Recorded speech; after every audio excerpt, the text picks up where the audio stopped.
You're in the Paracast, the gold standard of paranormal radio. And now, here's Gene Steinberg. With Gene and Chris on the Paracast, we have a show today that will probably be quite controversial, as we'll explain in a few moments. Right now, read a piece this week at mysteriousuniverse.org from Nick Redfern. And the title kind of says it. The Roswell UFO, hiatus or change? And what Nick is saying basically is that we're reduced to arguing minute details, such as the provenance of the Ramey memo or the size of the crash area and minor alterations in eyewitness testimony, but nothing there is actually getting us closer to figuring out what landed at Roswell and what happened to whatever landed or crashed at Roswell. And that's it. None of this stuff is helping us get there. It's just a lot of nonsense, which is really filling time. But we're kind of at a point now where how do you get more information? We had, of course, the topic that shall not be named, the Roswell slides, where it had nothing to do with Roswell, even if it wasn't the body of a mummy. Point being here is that it sounds like we're just being desperate for new information. And how can we ever get new information about Roswell unless something is stuck in an attic somewhere? Yeah, I just think it's just emblematic of what's wrong with the field of ufology. And the more time passes by, the more water under the bridge, the more that I'm coming to the realization that this field is probably going to die with the generation that grew up with it initially in the 50s.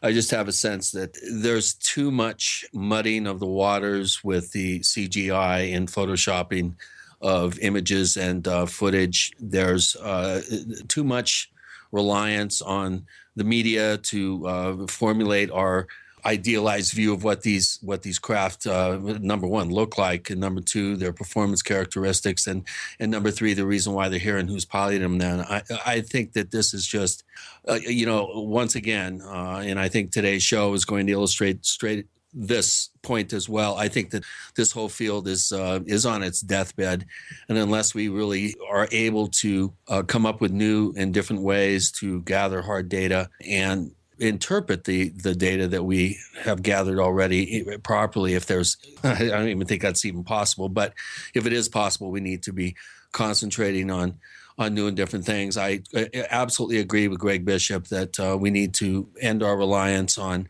collective thinking along these various subjects that I've just off the top of my head popped off. I think we need to become creative thinkers and really start thinking out of the box, because there is no hope. And I haven't read Nick's article, but based on your brief summary of it, I would absolutely agree. There's nothing to be gained out of flogging a horse that is so dead and rotten and in pieces by now, and desiccated in the desert, that we're not going to get that old nag up and get her pulling loads again. There's just no way. And I'm getting more and more jaded and cynical as time goes on. And the more books I read, the more Facebook posts I see, the more TV shows that I observe with a jaundiced eye. It's pretty hopeless. And unless someone like a Ray Stanford can get his proverbial act together and summon up the whatever reserves of willpower and courage, or surmount whatever obstacles he's placed in his own way to get his information out there, I've almost had it with this whole subject. I really have. It's just so filled with pop culture misinterpretation and quasi-religious belief that I'm losing my interest in the subject pretty rapidly at this point. Well, one of the things we should do is not talk about these old cases over and over again. Now, the other week we had Stan Gordon, who was a great guest, but suddenly he gets lost in Kecksburg again. And that case goes back, to the 1960s. And I don't know that there's really anything new about it. We can look over individual aspects of it and talk about the minute details all over again, but there's nothing new. It's the same old case. We could look back at any of the cases from the 50s and 60s, and it's the same situation. Rendlesham, maybe sort of, but I don't think a lot of new stuff.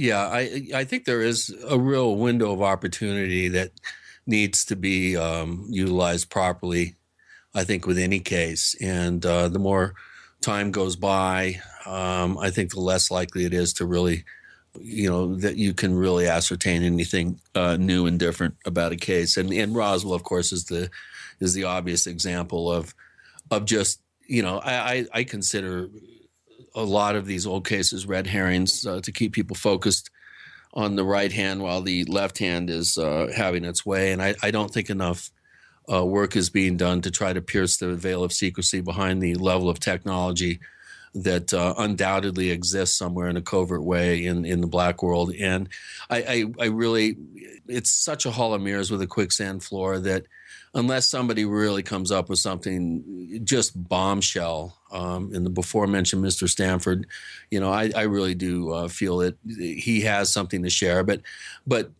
he's got to do something, and he's got to do it fairly quickly because he's not getting any younger. So, I think that again, this whole field is going to die a quick death.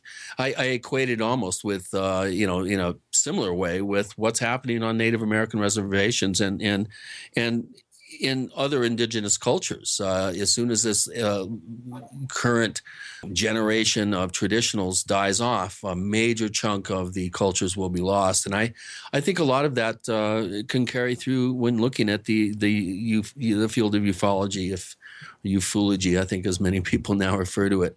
I think the same is going to hold true there. And unless we get some real hotshot kids that are really digging and coming up with new out of the box ways to approach the subject, I don't see it really continuing much longer, and definitely not in the form that it is now, with butts in the seats and conferences and book and DVD sales and that sort of thing. I just think that paradigm is its time is over. And, I'm hoping that Mr. Jacobs or Dr. Jacobs today will maybe pull me in some sort of positive direction in my thinking. I just feel really down on the subject lately. I don't know. Maybe it's just me.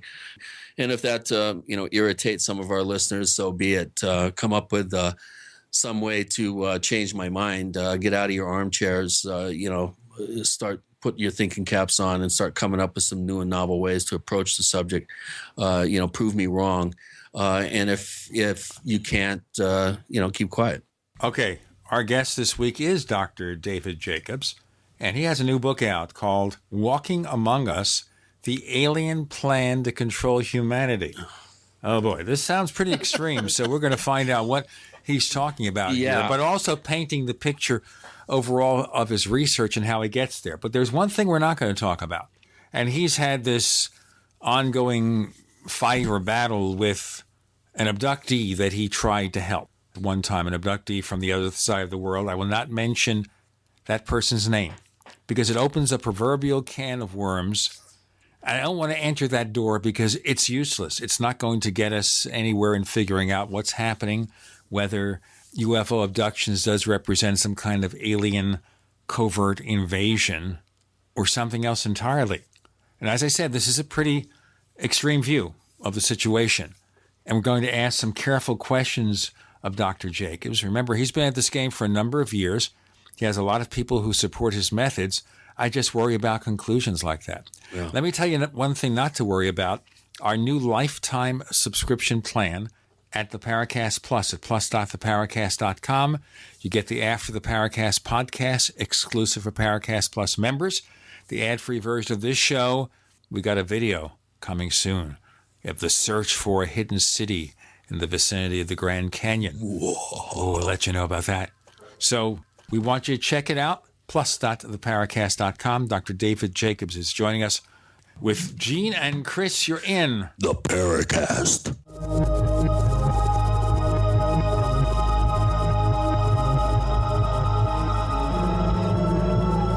So here's what happened. I was placing an order online. The site went down. It took hours before it returned, but I'd already placed the order with another company. If your site goes down, you could lose business. And if you have a business or personal site, you'll want to know it's easy to run and it will stay online. At iWeb, your site is hosted on one of the most reliable networks in the world. Talk to a sales rep at iWeb.com. Use the promo code TechNightOwl for a special discount. First came Attack of the Rockoids, and it was a critically acclaimed success. And now there's The Coming of the Protectors. A former military intelligence man is contacted by a space woman in a dream that turns out to be a nightmare because evil forces on her distant planet are planning to conquer the Earth. This is gripping science fiction of the classic kind. Attack of the Rockoids and The Coming of the Protectors. Find out more at rockoids.com. That's Rockoids, ROCKOIDS.com. Do you owe $10,000 or more to the IRS? Then get on board with the Tax Admiral and let us steer your way to financial freedom. The IRS is the largest collection agency in the world. They can freeze your bank accounts, seize your car, home, will garnish your paychecks and benefits. Don't take on the IRS alone. I can fight for you using industry secrets that can help stop the IRS. I'll cut your penalties, slash your interest, and reduce your overall tax bill. Sometimes I can even get it zeroed out completely. We're an A-rated company with over 30 years experience helping people clean up their mess with the IRS. And we have a 95% customer satisfaction rating. If you owe $10,000 or more to the IRS, are facing an audit, a lien, or levy, then call me right away. Call 800-287-7180. Again, that's 800-287-7180. 800-287-7180. 800-287-7180. It's time to kick some ash because cigarettes have met their match. Smokers are switching to Vaporite e-liquid by LeSig because when you kick ash, you kick tar and smelly smoke too. LeSig smokes the competition with real people customer service, a 7-day satisfaction guarantee, and same-day fast free shipping. Become a vapor today at LeSig.com, spelled LECIG.com. LeSig e-cigarettes. Kick some ash. It's time to kick some ash because cigarettes have met their match. Smokers are switching to Vaporite e-liquid by LeSig because when you kick ash, you kick tar and smelly smoke too. LeSig smokes the competition with real people customer service, a 7-day satisfaction guarantee, and same-day fast free shipping. Become a vapor today at LeSig.com, spelled LECIG.com. LeSig e-cigarettes. Kick some ash. Sciatica, lower back pain, hip pain, poor posture. If you suffer from any of these problems, get ready to relax. Introducing an amazing product that's been in the market for over 25 years, the Sacro Wedgie. It was invented by a football coach using a common-sense osteopath technique. He created this device to help his athletes by isolating and supporting the sacrum, which is the keystone of our anatomy. This wedge-shaped bone is in the center of our hips, where a lot of pain starts. Simply relax 20 minutes daily on the amazingly simple Sacro Wedgie and let gravity do the work, helping muscles rebalance and start releasing nerves. Sit in the Sacro Wedgie at the computer or while traveling to help correct posture to finally help relieve those stubborn aches and pains for only $33.95. It's made in the USA, so click the family-owned website at sacrowedgie.com, spelled SACROWEDGY.com, or call 1-800-737-9295. That's 1-800-737-9295. Relax your back pain away with the Sacro Wedgie. We'd like to hear from you. If you have a comment or question about the Paracast, send it to news@theparacast.com. That's news@theparacast.com. And don't forget to visit our famous Paracast community forums at forum.theparacast.com. We have Dr. David Jacobs joining us on this week's episode. We haven't talked with him for several years, so just want to see how you're getting along, Dr. Jacobs. I see you got a new book out that we'll talk about shortly. But before we do that, how does an historian get involved in UFO abductions? Actually, there have been very few historians in UFO history who've been involved not only with abductions, but with the UFO phenomenon in general. So the answer is, I don't know. I got interested in the subject of UFOs sometime in 1965-66. I know that when my wife and I drove from UCLA, where we were undergraduates, to University of Wisconsin-Madison, I was already heavily imbued with the subject. And when I got there, I eventually joined the Aerial Phenomena Research Organization, Jim and Cora Lorenzen's group. This is long before MUFON. Well, I'll tell you something about APRO and Cora Lorenzen. I had a few, as they say, encounters with her that were not so pleasant. But let's go on. Oh, is that right? They were extremely gracious to me as a student and all that. And when I did research in their files, actually, I subscribed to Flying Saucer Review, which was the best periodical in the world about the subject and all that. And that's all I thought about. Now, I wrote my master's thesis on the introduction of Freudianism, psychoanalysis, into the American psychological and psychiatric community between 1909 and 1929, all the while thinking about flying saucers while I was writing it. And then eventually I wrote my doctoral dissertation on the controversy over unidentified flying objects in America. And after I got my PhD in 1973, I just stuck with it. I stuck with UFOs all the way until I met Bud Hopkins in 1982, who introduced me to the abduction phenomenon, which I was not a great believer in, actually. Okay, let me ask you about that. Let's make that connection here. Okay, until you met Bud Hopkins, you didn't necessarily accept abductions. What about working with him or associating with him made you change your mind? Well, actually, there's a slight story that goes with this. We had a mutual friend, Tracy Torme, who was a UFO guy and is a Hollywood producer and writer now, and sure. He is the son of Mel Torme and all that. I was at a conference in 1981 where Bud Hopkins was going to give basically the first paper about abductions to a UFO organization. It was a conference put on by Alan Hynek. The question was, when Hopkins got up to give this paper, should I sit there and waste an hour of my life, or should I go in the hallway with my friend Marcello Truzzi and tell jokes? He knew every joke ever invented in the history of humankind. Truzzi was a professor of sociology at Eastern Michigan University. I went out in the hallway. I didn't want to hear that stuff about abductions. The following year in 82, Tracy Torme called me up and said that he wanted to talk with me in private. Nobody could listen, and it was all about government conspiracy. And we went to Central Park in New York City. And afterwards, after the talk, he said, let's go over to my friend Bud Hopkins' house. I said, no, Tracy, I don't think I want to do that. I don't want to go there. I'm not interested in that stuff. He said, no, come on. He's a nice guy. You like him. He's a nice guy. I said, no, I got other things to do. He said, come on. And he grabs a cab, and I said, okay. So we go over to his, at 8th Avenue and 16th Street. And I remember Tracy could not remember his address. We had to look at buttons, bell buttons to find out where it was, and we found it at Hopkins. It said underneath the doorbell. And he was, when I met him, he was gracious, intelligent. He had astounding art on the wall. Franz Klein and Hans Hofmann and Mark Rothko and drawings by Cézanne and Renoir and Degas. It was just astonishing. And he was an artist, which I did not know, and extremely intelligent, extremely gracious. And now it's time to leave. We spent about an hour there. It's time to leave. I was very impressed with him. We're standing in a little sidewalk area, leading to the sidewalk. And he says to me, what are you doing this coming summer? And I said, well, we just had a baby. And normally we go up to Bar Harbor, Maine, but it's too long in the car for the baby. So we're going to go to a little town in Cape Cod. This is a town that nobody ever heard of, called Wellfleet. He said, Wellfleet? He says, I own a house in Wellfleet. I spend every summer in Wellfleet. Wow. When you come up there, look me up. So we did that summer, and it's been downhill for me ever since.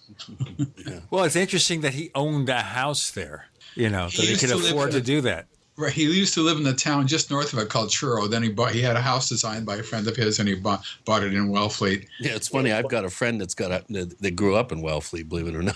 Oh, is that right? Yeah. Here's a question I think that a lot of people who are familiar with your work, I'm not sure if they're really aware what your personal history is with the UFO phenomenon. For instance, besides maybe some sort of light in the sky that looked peculiar, have you ever seen an undeniable UFO? The word is undeniable.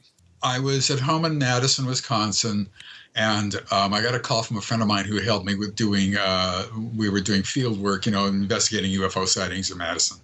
And he said, David, go on over to this certain park over by Lake Mendota, if anybody knows anything about Madison, and check out there's something hanging in the air. So I went over there with my telescope, and I could see an object that was just stationary in the air. That was not a balloon, wasn't a plane, it wasn't circular. It looked like it had a pointed bottom and a sort of square top, which does not look like which is not what UFOs look like necessarily. But that thing stood there for hours. I had other people look at it, and for hours and hours until a haze came around in clouds and we couldn't see it anymore. And we called up the local airport, and we called to see if there was any weather balloons in the area, and we never figured out what it was. I don't know what it was. But in fact, otherwise, I've never seen anything unusual in the sky before or since. And this didn't quite qualify for UFO because of its shape. It never quite conformed to the shapes that we've seen. So who knows? Okay, let's go back, though, to your association with Bud Hopkins. How did that lead to your working on UFO abductions? Well, Bud introduced me to abductees. Of course, I'd never met an abductee before. We started going to Wellfleet every year, and I started hanging around Bud's house. But he showed me how to do hypnosis. I sat in hypnosis sessions with him, both in Wellfleet and in New York City. And it was obvious after a while that this was serious business. However, it took me 4 years to start doing my own hypnosis with abductees. I didn't start doing it until 1986. So there was plenty of time for me to learn and plenty of time for me to absorb what the situation was, and plenty of time with me to deal with Bud, who became my closest friend for almost 30 years. Let's do our break now and get on with more of this. We have Dr. David Jacobs with Gina and Chris. You're in Paracast.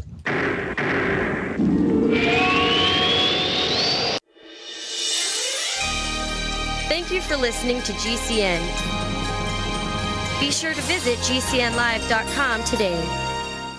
Hey, Berkey Guy here. Are you still drinking unfiltered tap water? Does your water contain chlorine or fluoride? Will you have drinkable water in an emergency? The Berkey Guy is here to help you remove these and other potential contaminants from your water, thus helping you drink clean, purified water. We offer Berkey water purification systems at the lowest available prices online. Don't go another moment without Berkey system. Over the last 10 years, we've helped thousands drink clean, purified water. Join them by visiting goberkey.com or call me, the Berkey Guy, at 877-886-3653. That's 877-886-3653. Hey, Berkey Guy here. Are you still drinking unfiltered tap water? Does your water contain chlorine or fluoride? Will you have drinkable water in an emergency? The Berkey Guy is here to help you remove these and other potential contaminants from your water, thus helping you drink clean, purified water. We offer Berkey water purification systems at the lowest available prices online. Don't go another moment without Berkey system. Over the last 10 years, we've helped thousands drink clean, purified water. Join them by visiting goberkey.com or call me, the Berkey Guy, at 877-886-3653. That's 877-886-3653.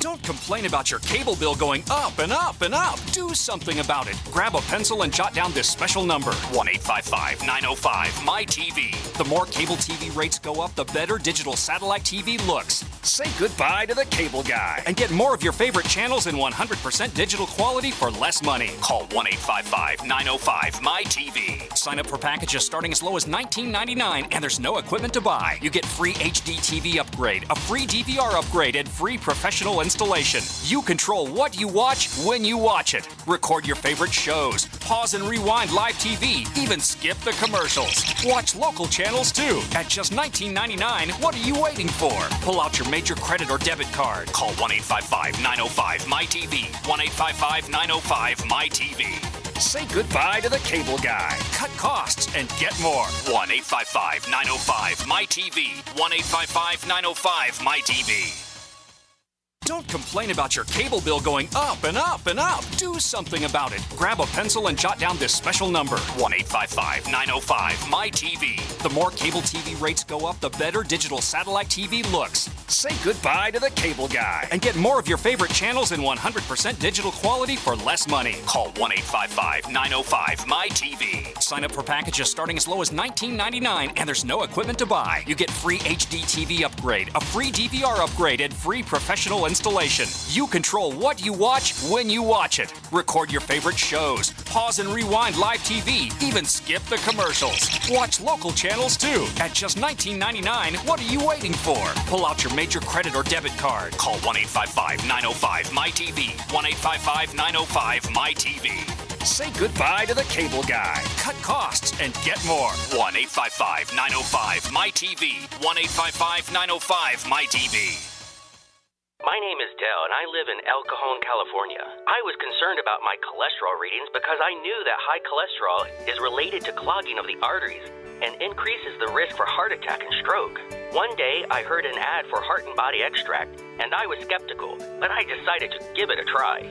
Man, the numbers don't lie. Learn the secrets of an effective, natural, 100% organic nutritional supplement for a healthy heart and circulation at hbextract.com. My name is Dell, and I live in El Cajon, California. I was concerned about my cholesterol readings because I knew that high cholesterol is related to clogging of the arteries and increases the risk for heart attack and stroke. One day, I heard an ad for Heart and Body Extract, and I was skeptical, but I decided to give it a try. Man, the numbers don't lie. Learn the secrets of an effective, natural, 100% organic nutritional supplement for a healthy heart and circulation at hbextract.com.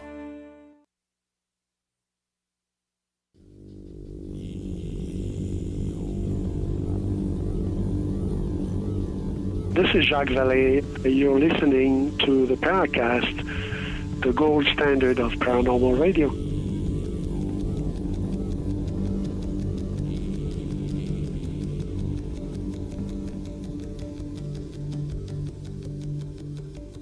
So we're moving right now into UFO abductions with Dr. David Jacobs, and he has a new book out, Walking Among Us, that we'll talk about shortly. But right now he's telling us about the early times he began to engage in hypnosis. Now, how did you get trained for this? I assume you just didn't read a book and try it, right? Well, I sat in on Bud's sessions. I heard exactly what he was saying. I wrote down every word. I listened to the questioning. I did, in fact, read up on hypnosis and all that. And I did go to a little hypnosis convention that they had in Philadelphia. After 4 years of fooling around with this, Bud said, "Well, you're ready now," and he sent me a letter that had been sent to him by a woman in Philadelphia, and I contacted her, and she came over, and we were going to do hypnosis with an abductee, I thought, and she was 27 years old, and we decided that we would take a look at an event that happened when she was around 7 years older, so I can't exactly remember. And I wrote this up in Secret Life, a book I published in 1992. And I was nervous beyond imagination. I have never done hypnosis before, and I'd never been hypnotized before. And so I wrote out a sort of little standard spiel, so to speak, an induction on a 3x5 card, which I put in the palm of my hand so she wouldn't see it. I sat sort of a little bit behind her. She was on a couch in our living room. She was heavily into channeling. So she used to offer seminars for channeling, in fact. So she went into this quote, trance, end quote, and which is a misnomer if there ever was one. I asked her all these questions about how she was 7 years old. She remembered leaning down and looking at a buttercup on the grass that she was in a park. And then she felt arms around her, and it lifted her up, and she was brought into this UFO. And the guy who brought her in had a page boy haircut, and she knew who he was. His name, she had named him Cosmo. They put her on a table and took her clothes off and did this to her and that to her and this to her and that to her. And there was a reproductive aspect that took place that she was extremely embarrassed to tell me about. And it got her off the table, and they walked down a hallway, and she met a small gray alien, and she was required to put her hands on the gray alien's head. She felt love and affection and warmth coming from him. They continued down the hallway then, and there was a council of gray aliens sitting around a table. And they said to her that she was going to grow up to be a beautiful, intelligent person and all that. And that made her feel good, I guess. And then they got her clothes back on and took her back. And I was thrilled with this. Oh, my God, I've done it. I've done a hypnosis with an abductee. I called up Bud, matched notes with him. And had you ever heard of this? Had you ever heard of that? Et cetera, et cetera. And I was just, I was thrilled. That night, I went up to my 8086 dual floppy computer, Zenith brand. I remember those. I must be old. So, and to transcribe what she'd said into it, you know what I mean? On DOS, of course, because there was no Windows or anything like that. And I thought that my little cassette tape recorder with its condenser mic would pick up every word she whispered. You could hear me on it. There was nothing at all coming from her, and it was gone. The whole thing was gone. I broke out into a cold sweat, and I thought, oh my God, I've lost it all. I'll remember it. I'll just force myself to remember it. That, of course, is not possible. But she came back for another session, another session, another session, another session. And then after a while, after a couple of months, I said, Melissa, remember that first session we did? She said, yeah. I said, well, I had a little trouble with the tape recorder. And so can we do that again? She said, sure. She's leaning over, looking at a buttercup. She feels arms around her, takes her up. It's Cosmo. He's got his page boy haircut, takes her clothes off, puts her on a table, does this, that. There's a reproductive aspect she's very embarrassed to tell me about. Gets her up the table, puts her clothes back on, takes her back. Okay, I have one question to ask you before we go on. Okay. What business does Dr. David Jacobs have of hypnotizing people for such a sensitive matter without being a trained psychologist or a hypnotherapist? Let me finish the story and you will understand. Sure. So I said to her, well, Melissa, remember the first time you told me about your walk down a hallway and you had this gray alien, you had to touch his head and you felt love and warmth? And she said,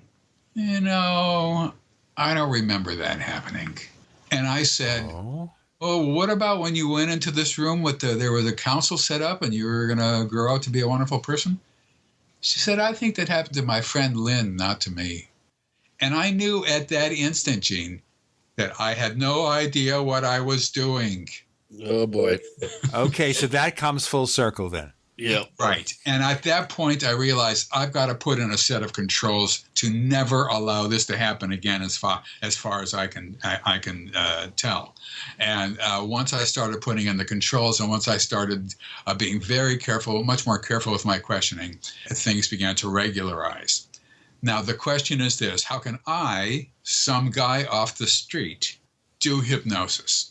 Well, hypnosis is just about 1/billionth of 1 millimeter from being totally fraudulent altogether, the way I look at it. It's just simple relaxation. All I do is I follow what Bud said in his inductions, just simple relaxing.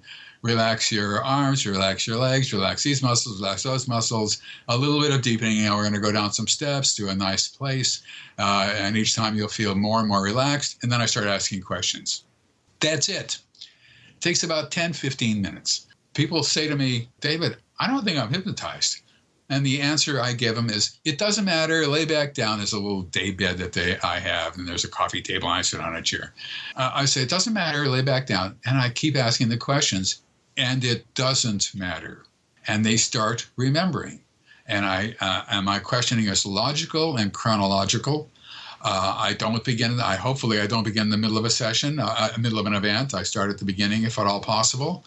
It's all strictly logical. Even then, I have learned the role of confabulation. People will say things that are not true.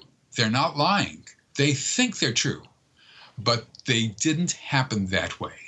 And I've learned that conscious memories with no hypnosis are notoriously inaccurate and filled with confabulation. You have to remember, I've looked at about 1,150 different events with about 150 people over decades. Sometimes they come to me just once, and I've learned the problems of questioning, learned the problems of confabulation. Professional hypnotists cannot do this, and the reason they can't do it is because they know nothing about the abduction phenomenon and the problems with hypnosis, with abductions, and the fact that people aren't supposed to remember, and all that. So the question is then, how can I do hypnosis? Well, I did it the hard way. I learned on the fly. I learned as we went along, and so after a while I got a pretty good sense of how to do it and how not to do it and all that. My next project will be how to do hypnosis with abductees. My guess is that the audience for this kind of a book will be in the tens and tens, and therefore it'll probably be self-published. But I would like to, if at all possible, and here's a grandiose concept, standardize the abduction hypnosis system, and essentially regularize it so that everybody's on the same page and confabulation is kept at its lowest, and people know how to interpret answers to questions, and people know how abductees speak of their experiences, and they know where confabulation comes. I've got a list of the top 10 confabulated areas and things like that. And so it's something that I've sort of specialized in the last 20 years or so. Let's go on with this, talking about the process of hypnotizing people who may have been abducted. More to come with Gene and Chris and Dr. David Jacobs. You're in the Paracast.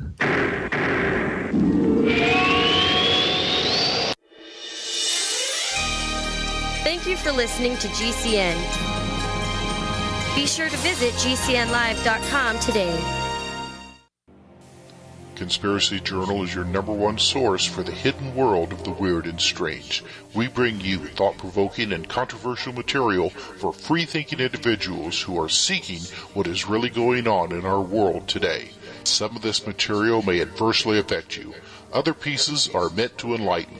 Either way, be prepared to be intrigued by such things as the reality of UFOs, ghosts, strange creatures from time and space, hidden conspiracies, time travel, Nikola Tesla, suppressed technology, and a whole lot more.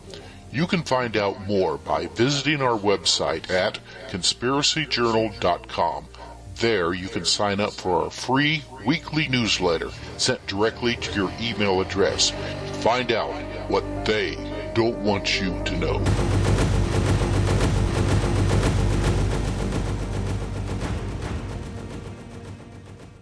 There are hundreds of silver products on the market today, but there's nothing like the astonishing health benefits of the multi-patented One Silver Solution. Boost your immune system at a great price with our Silver Solution Liquid, starting at $12.95 a bottle. Now available in regular and extra strength. That's half the price of the leading competitors. Call 844-USILVER for your free catalog, or go to onesilversolution.com. Onesilversolution.com. There is only one Silver Solution. There are hundreds of silver products on the market today, but there's nothing like the astonishing health benefits of the multi-patented One Silver Solution. Boost your immune system at a great price with our Silver Solution Liquid, starting at $12.95 a bottle. Now available in regular and extra strength. That's half the price of the leading competitors. Call 844-USILVER for your free catalog, or go to onesilversolution.com. Onesilversolution.com. There is only one Silver Solution.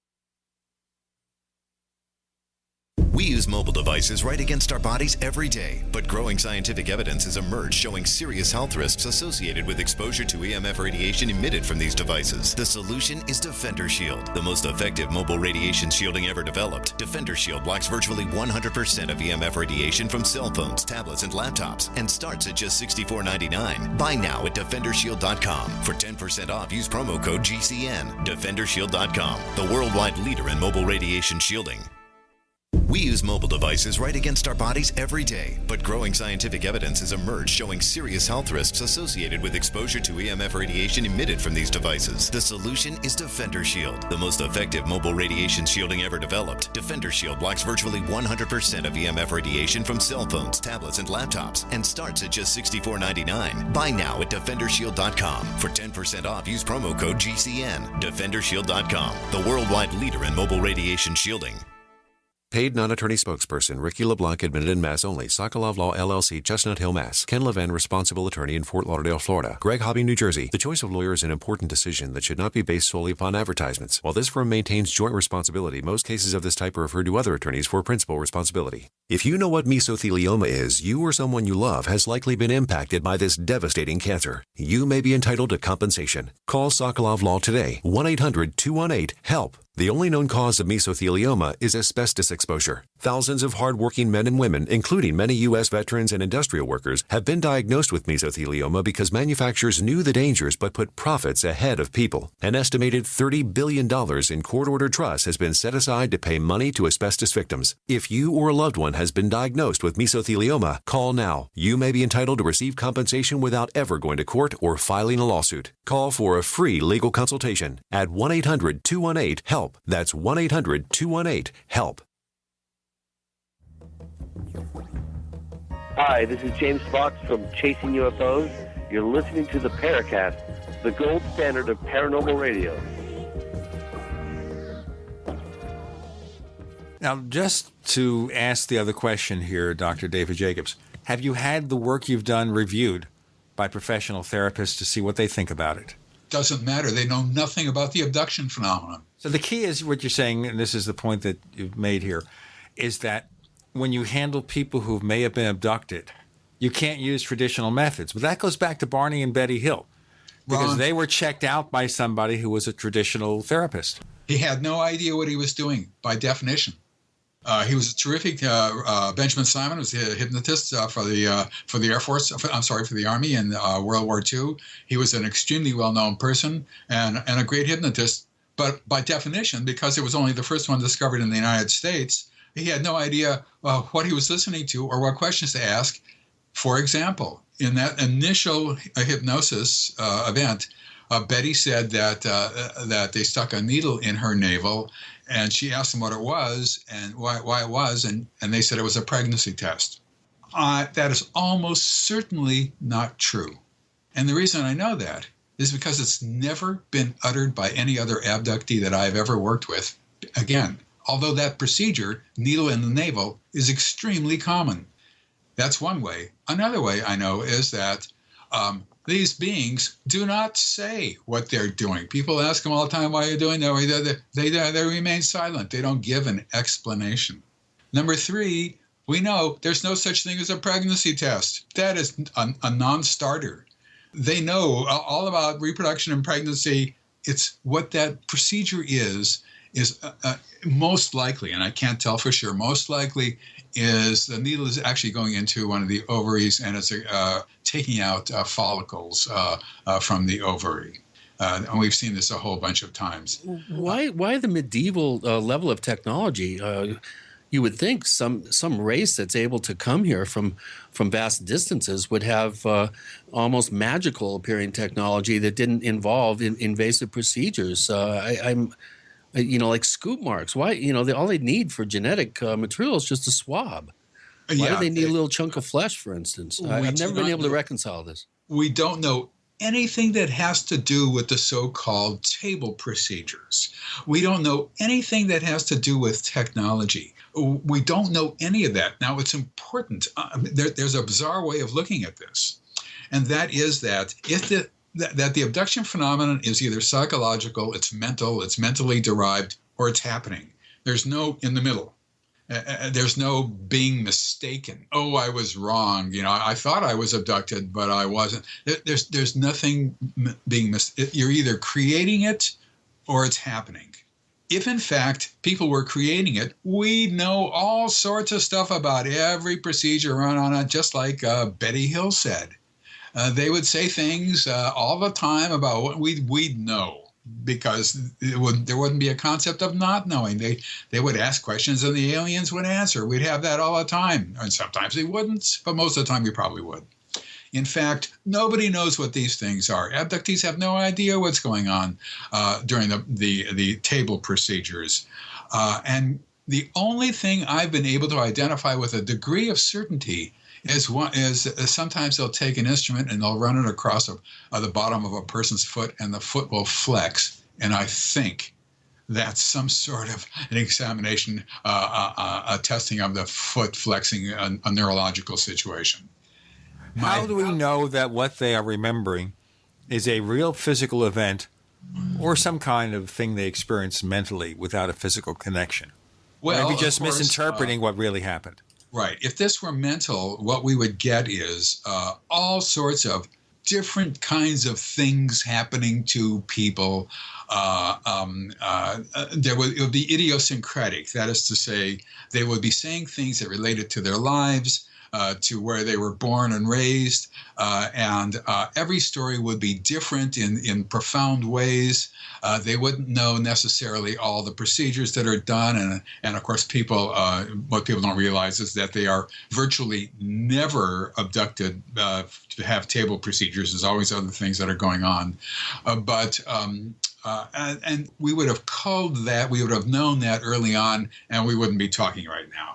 If there was the slightest chance that this was psychological, that wouldn't happen. Not only that, but there's a certain physicality to this that cannot be dismissed.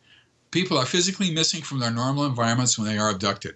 Police have been called, search parties have been sent out, children hunt for their parents, parents hunt for their kids, that sort of stuff.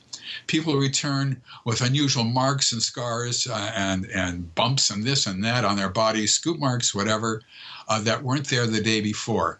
And the most dramatic example of this that I ever saw was a woman who I had done a session with one day, and the next day I saw her again, and she had 2 1-inch fully formed scars between her thumb and her forefinger on both hands that were not there the day before. I was looking at something that was physically impossible. And as I looked at it, I had to pick my jaw up off the floor, I must say. And there is that. Not only that, but people are returned sometimes wearing somebody else's clothes, or their clothes on inside out. There's all sorts of people are abducted in groups, and they can confirm each other's abductions. Sometimes people run into each other and recognize each other from an abduction event that they were both on, and can confirm each other's abductions that way. They weren't abducted in a group, but they were there together.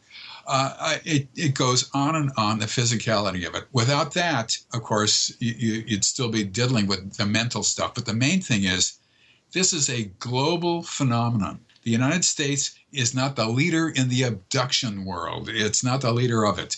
It goes around the world, and everybody says the same thing from what we can gather. Now, obviously, I don't know every single country. I don't know what's happening in, let's just say, North Korea.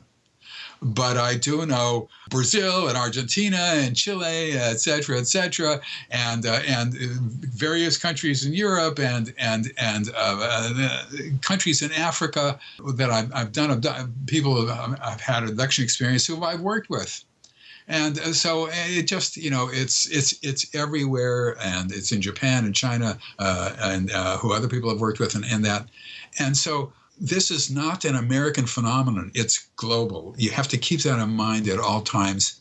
And it's relatively new. We can date it back to the early 20th century with a high degree of certainty. We can date it back with a lower degree of certainty to the last quarter of the 19th century.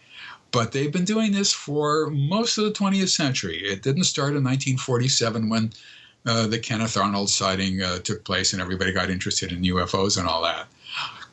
So what that means is that these beings who are doing this are extremely serious about what they're doing, and there's an enormous amount of time and energy put into this project. Well, when you say that these events have been going on all the way back 100 plus years, how do we know that? Is that just anecdotal information gathered from sessions? I did sessions with people who were very young in the 1930s, and we did stuff. I did a couple of different regressions of people in the 1930s. Bud did a regression with a guy where he had an abduction event in the 1920s. I read a letter in Jim and Carl Lorenzen's files that was a typical abduction level letter that took place in 1917 when the writer was 11 years old.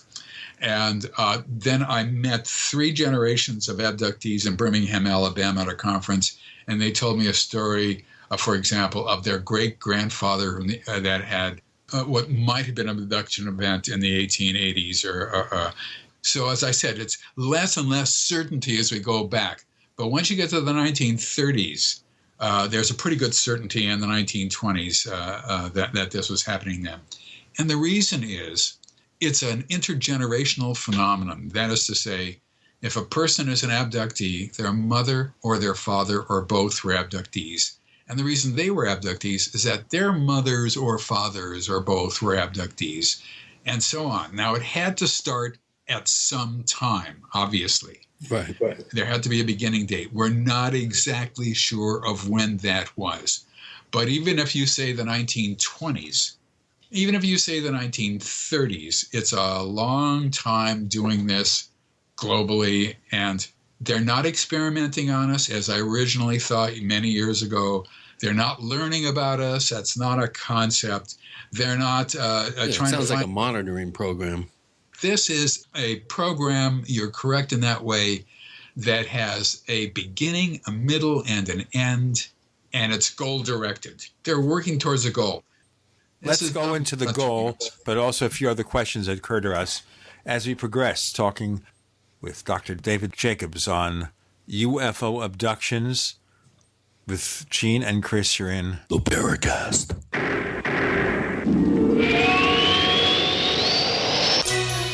Thank you for listening to GCN.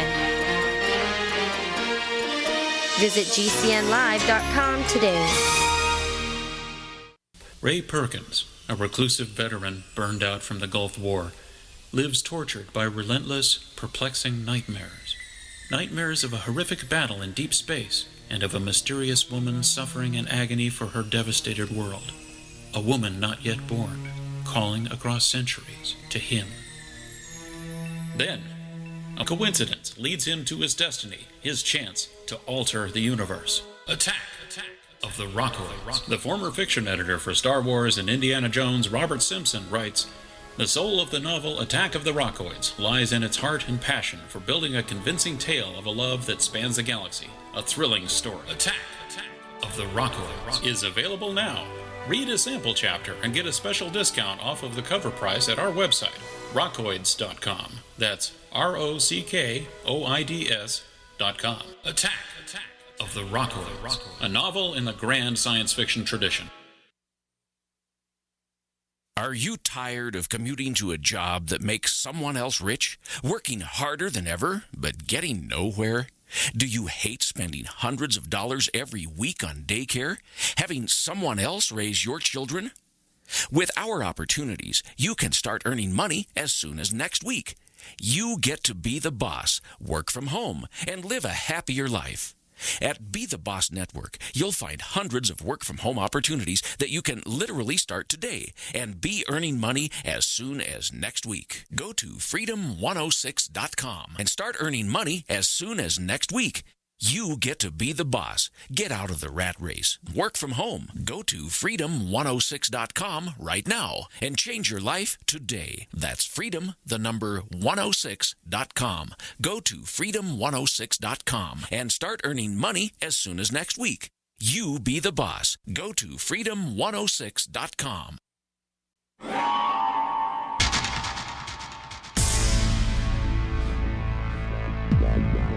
Welcome back to the Paracast, the gold standard of paranormal radio. And now, here's Gene Steinberg.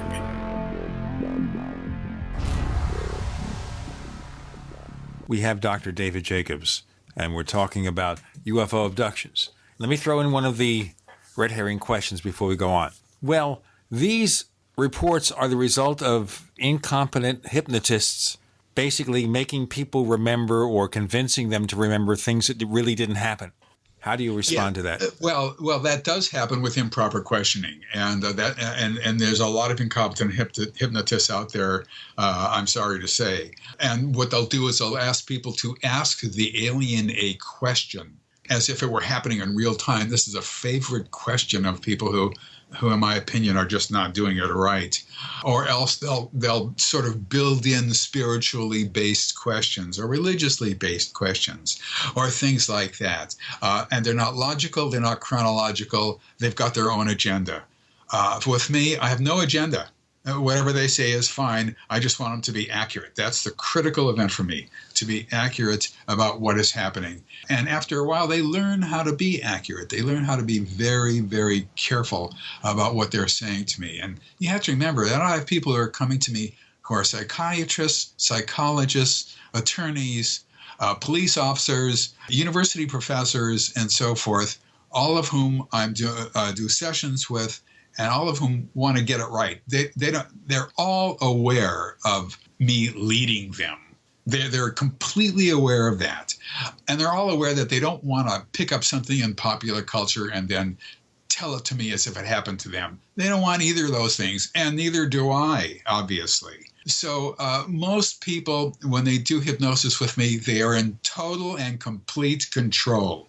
They know that they'll think to themselves, he's asking me the stupidest question I ever asked. Should I even answer it? They'll think that.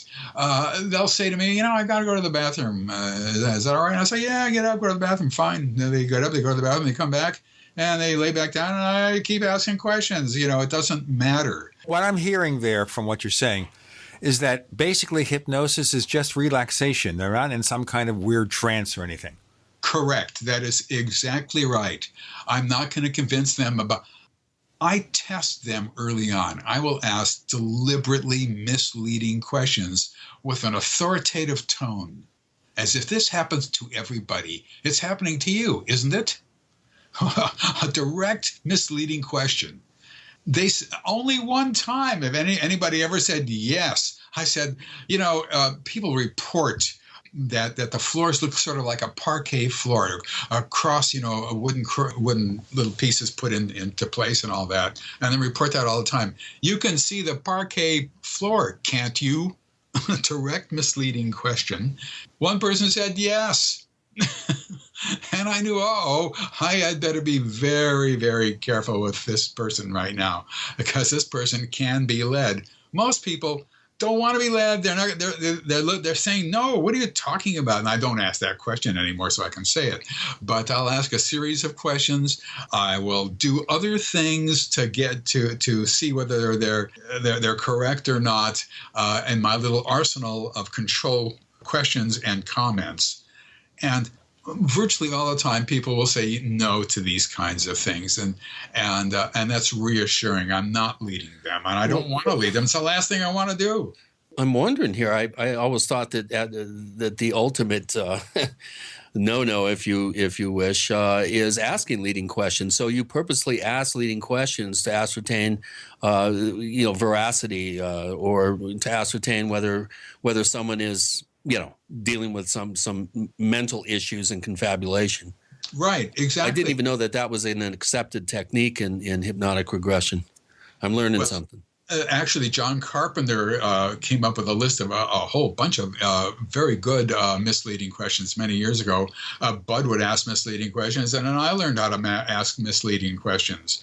Bud used to ask him, everybody reports seeing an alien who's yellowish in color, who stands off to the side and watches the proceedings. You can see him, can't you? Yellowish alien. And so people would say, yeah, well, no, but that was a direct misleading question. I asked questions that are not like exactly like that, but I've got my own group that I like to. Yes, I see him. His name is Lao Tzu. So it's the fact is though that there, you want to make sure that the person is being accurate, that the person is actually describing what is happening to them correctly. Now, let me ask you something else here, because this occurs to me. The other criticism will be that UFO abduction researchers, say Bud Hopkins or Dr. David Jacobs, are getting cases that mirror what they expect or what they have come to believe. Absolutely not. This thing, I am led. Well, who do you mean by they? But the abductee comes. Well, you have the opposite as well too, Gene. You have Leo Sprinkle, Barbara Lamb, people like that, only getting benevolent space brother abduction experiences that are kind and gentle and all involving the transformation of humanity and this type of thing. That's the point. That's the point I was bringing up. I've noticed that. Okay, let me just say, basically, to sum this up, is that the abduction researcher is getting cases that seem to fit in with what they expect to get, and that for maybe Dr. Sprinkle gets benign aliens, maybe you get something involving alien hybrids. You get my point? Yeah, I do. In my opinion, it's incompetent hypnosis. Simple as that. I hate to say it because Barbara Lamb is an unbelievably nice person. Leo Sprinkle is at the top of the list of one of the nicest human beings you'll ever know. But I simply cannot understand or fathom how they can come up with these things other than by leading people either subtly or unsubtly into human constructs. I find it just to be very unfortunate. It is not something that I get from people who are quite aware of what's happening to them and who have passed all my tests and all that. And having said that, I'll still get confabulation. People will still get dream material mixed up with their memories. They'll get when people are talked to telepathically. And all communication on board with most people, most beings, is telepathic. What's to prevent people from hearing their own thoughts in their minds and think that it's coming from an alien's mind? And the answer is nothing prevents that at all. The logos.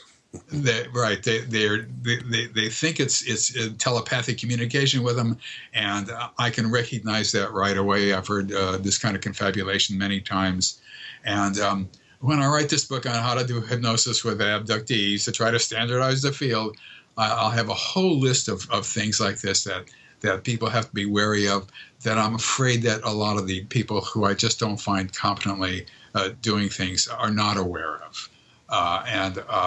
But you have to be very, very careful. This is an alien phenomenon. It's not a human phenomenon, and they've got their own agenda, and it's not our agenda. And there's a lot more that goes into it than I've never found. Here's a story. I had a woman who came once. She was heavily into the New Age world. And so we did one session, and in that session, she was abducted in the middle of New York City at night, and she was on a side street somewhere off the sidewalk, and this happened to her, and that happened to her, and this happened to her, and that happened to her, and all very typical stuff as I was just going along. What happens next?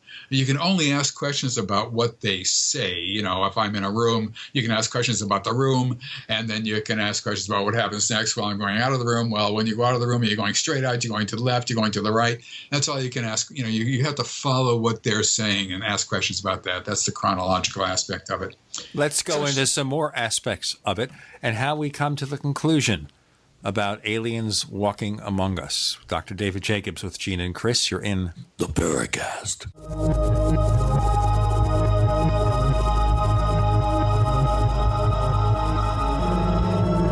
Do you need a website? Well, you can get a great deal on hosting services with Namecheap's legendary coupon code. They're offering substantial hosting discounts on shared hosting, business hosting, VPS hosting, reseller hosting, and even dedicated servers. Namecheap is preferred by millions. It's backed by a money-back guarantee. Use the coupon code LEGENDARY to cash in on the special deal at Namecheap.com, Namecheap.com. First came Attack of the Rockoids, and it was a critically acclaimed success. And now there's The Coming of the Protectors. A former military intelligence man is contacted by a space woman in a dream that turns out to be a nightmare because evil forces on her distant planet are planning to conquer the Earth. This is gripping science fiction of the classic kind.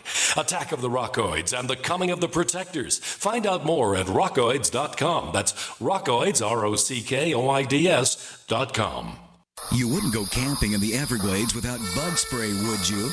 It's in our nature to protect ourselves, especially when protection is simple and affordable. That's why IDStronghold.com has been providing affordable RFID protection for over 10 years. ID Stronghold wallets protect you from electronic pickpockets who pass near you with scanners and steal the information on the RFID chips in your credit and debit cards. IDStronghold.com is a technology company, so we understand how to best protect you against intrusive radio waves. ID Stronghold wallets are designed to block RFID signals, opened or closed, no matter where in the wallet you put your cards. Most other RFID wallets on the market were designed with only fashion in mind and do not shield properly, if at all. When you're shopping for your next wallet, be sure to get the protection you deserve by going to IDStronghold.com. Because getting anything else is like using latex gloves as oven mitts. Ouch. The legendary Dr. Joe Wallach, heard on Alex Jones, George Norrie, Benny Hinn, and so many more, is on his 90 for Life tour, and you can see him live and in person Monday, October 26, 6:30 p.m. at the Unity Village, 1901 Northwest Blue Parkway, Unity Village, Missouri. Don't miss this incredible event. Call 615-389-7733 to reserve your seats today. That's 615-389-7733. The legendary Dr. Joe Wallach, heard on Alex Jones, George Norrie, Benny Hinn, and so many more, is on his 90 for Life tour, and you can see him live and in person Monday, October 26, 6:30 p.m. at the Unity Village, 1901 Northwest Blue Parkway, Unity Village, Missouri. Don't miss this incredible event. Call 615-389-7733 to reserve your seats today. That's 615-389-7733. Do you lay awake at night and worry about the health and safety of you and your loved ones? Do you wonder what would happen if you weren't able to get to a hospital or doctor? How can you keep your family safe against the deadly pathogens that are beginning to emerge in the world today? Give yourself peace of mind with Supernatural Silver.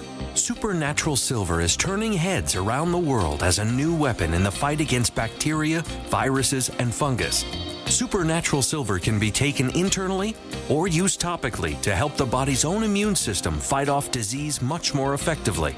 Supernatural Silver has been tested at independent universities and laboratories around the world and has been proven to be safe and highly effective against some of the planet's deadliest pathogens. There is no better product to have in your home for daily use or emergency preparedness. Go to supernaturalsilver.com, use the code SILVER2015 for 20% off, and give yourself and your loved ones a fighting chance with Supernatural Silver. We'd like to hear from you. If you have a comment or question about the Paracast, send it to news@theparacast.com. That's news@theparacast.com. And don't forget to visit our famous Paracast community forums at forum.theparacast.com. Let's continue. Dr. David Jacobs talking about the hypnotic sessions involving abductees and the information that's being revealed to him. A reminder that the book he wrote, his latest book on the subject, is all about and this almost sounds like X-Files, walking among us, the alien plan to control humanity. And we haven't really gone into where this is leading. So let's kind of move to that and listen to questions, okay? Let me finish that one little story I was telling you. This woman was abducted in the middle of the daytime, and she told me typical abduction stuff. She wrote me a letter saying she was never coming back to me again. because she didn't remember what she wanted to remember, which was this whole New Age benevolent world. That was her conscious, that's what she sort of hoped for consciously. I'm fine with that. That's okay. You know, if that's what she wants to live with, it's her life. It's not mine. But that is not what she told me. And I only followed her story. What happens next? You see what I mean? That's good hypnosis. That's good questioning. It's not talking about things that she, truly believed in, that just weren't there. Here's a question. Have you ever had a case that appeared to be legitimate based by your own standard of whether it's confabulated or a real event that they're describing, that totally runs counter to some of the conclusions that you've come up with over the years, including the conclusions contained in your new book? But yet the experience came across to you as being a real experience, and yet it doesn't conform to those conclusions that you're sort of heading towards. Well, you have to remember that the abduction phenomenon is complex. And so if they're not saying some part of the abduction phenomenon that I've heard many times before, and they're saying something completely different, it's not evidence. It goes on the back burner, and I wait for other people to say the same thing. And if they never say the same thing, it's not evidence for me. There's something's wrong. Maybe it was me, maybe it was them, but something is wrong. I don't get that. The abduction phenomenon is extremely routinized. And we know a considerable amount about it now. And it doesn't go off into directions that nobody ever heard before. And so you have to be very careful with accounts that run counter to what the norm is. And if other people start saying the same thing who are unaware of that testimony, then you got something. Then you got evidence, and you're required to go in that direction. But if nobody else ever says it, it's a problem. So basically here you're saying that if it's one-off or just a couple of people saying something, there's no evidence to support that particular claim. It's not something you'll take seriously. But if a lot of people are coming up with consistent information, separate people who don't know each other, then you have to take it seriously. That is the main way to do it. Now, there's a little caveat here. If somebody says something who I've worked with for 10 years, for 15 years, or whatever it is, and I know them extremely well, and I know how they think in terms of this phenomenon and all the rest of that stuff, and they start saying something that is different, that has to be taken into account depending on how wildly different it is. Most of the time, it's something different slightly and a new thing. Even then, you want to wait for other people to say the same thing, if at all possible, because it might be confabulation. And you can never absolutely tell for sure, although I think that I've managed to conquer that to a certain extent, at least in my own mind. But you got to be careful, which is why hypnotists and hypnotherapists who don't know anything about the abduction phenomenon simply cannot do this kind of research well. They tend to accept everything they hear at face value, and that's a fatal error. It's not that the people are lying; they're just getting it wrong. There's all sorts of other stuff in their minds that are mixed up with it, or they've skipped over huge portions of it. They've tied things together that shouldn't be tied together. It's not logical and it's not chronological. That's the thing. Okay, then. So let's look at the conclusions you're beginning to draw, and then we'll get to questions from listeners. All right. So is there a typical abduction experience? You look at all these cases. Is there something fairly typical? And what is the significance? What is ET, if that's ET, doing? Well, it's hard to say all abductions are typical. There are certain typicalities that are involved with all of them, either taking their clothes off or having them dressed in a special kind of cloth material that they have, special dressed type situation, special clothes, I should say. And there is, although sometimes they're fully dressed, but those are very unusual and they make sense in the context. And of course, there are table procedures, which I talked about, 23 years ago, and there are, but in fact, This is a program that ultimately is reproductively oriented, as I mentioned earlier. Bud Hopkins first discovered this in the 1980s when he found that this one woman was brought into a room and was presented with a weird-looking baby. And she was required to hold the baby, and then she was required to feed the baby. And I said to myself, this is before I started doing hypnosis. And I said to myself, this is the craziest thing I'd ever heard in my life. If this is true, then we will never be able to understand the minds of the aliens because they value form over function. The form was they required her to put the baby to her breast and feed the baby. But the function was there was no milk. She was not lactating. She would not been pregnant. She wasn't pregnant or anything like that. So how could we ever understand that kind of a mind? It just didn't make any sense to me, even though they had to be rigidly logical people to invent the technology they have. We learned later, of course, that everything was different than I had thought. They had already stimulated lactation. The babies were required to have human contact for reasons we're not fully sure of, although we do know that they had to have contact to grow properly through tests with monkeys and all that. And that the lactation was stimulated in a table procedure. And all sorts of women have described this now. It's extremely common, to say the least. And then we see these babies as toddlers, as young people, as adolescents, as young adults, as adults, and not as older adults, like let's just say 70 or even 60. We don't see them. People don't describe hybrids, as Bud called them, at that age. So we know that this is a reproductively oriented phenomenon. Virtually all abductees are involved in the program of dealing with hybrids, producing hybrids, teaching hybrids, well, that's about it. That's what they do. There's other procedures that they go through. There's what I used to call testing procedures. Now I call training procedures, all of which ultimately lead towards adding employment value, let's just say work value, to the ultimate goals. Let's talk about the ultimate goals in our next segment with Gene and Chris and Dr. David Jacobs. You're in the Paracast.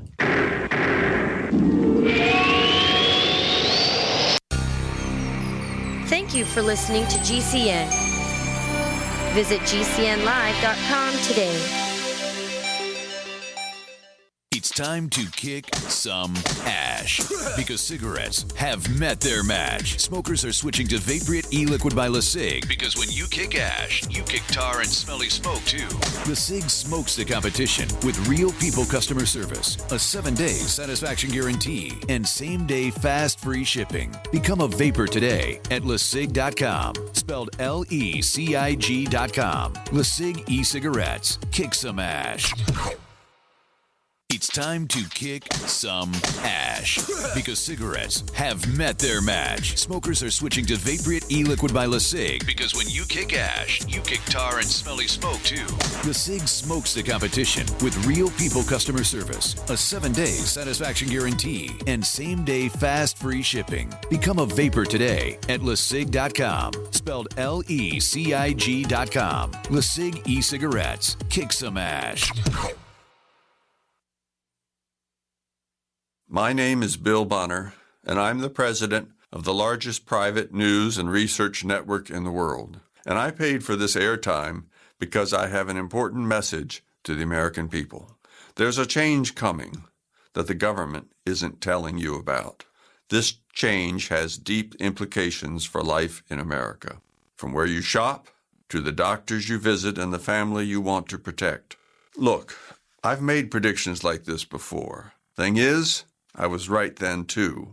A few years ago, I warned that housing prices would collapse. They did. Before that, I warned that .com companies would crash. They did. Those who listened had a chance to save themselves. But this has nothing to do with the stock market. This will affect us all. You can watch the video for free right now by going to disappearingdollar.com. Again, that's disappearingdollar.com. My name is Bill Bonner, and I'm the president of the largest private news and research network in the world. And I paid for this airtime because I have an important message to the American people. There's a change coming that the government isn't telling you about. This change has deep implications for life in America, from where you shop to the doctors you visit and the family you want to protect. Look, I've made predictions like this before. Thing is, I was right then too. A few years ago, I warned that housing prices would collapse. They did. Before that, I warned that .com companies would crash. They did. Those who listened had a chance to save themselves.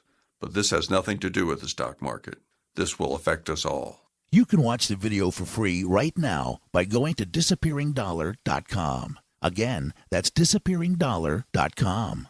Are your Google search results killing you? Unflattering content in blogs, news articles, online reviews, social media, or other sources can jeopardize your reputation, your business, and your livelihood. Let Reputation.com help. Our patented technology will make the truth about you more visible while pushing down unwanted negative content. Improve your Google search results. Call Reputation.com at 1-800-831-0771 for a free consultation. That's 800-831-0771. Are your Google search results killing you? Unflattering content in blogs, news articles, online reviews, social media, or other sources can jeopardize your reputation, your business, and your livelihood. Let Reputation.com help. Our patented technology will make the truth about you more visible while pushing down unwanted negative content. Improve your Google search results. Call Reputation.com at 1-800-831-0771 for a free consultation. That's 800-831-0771.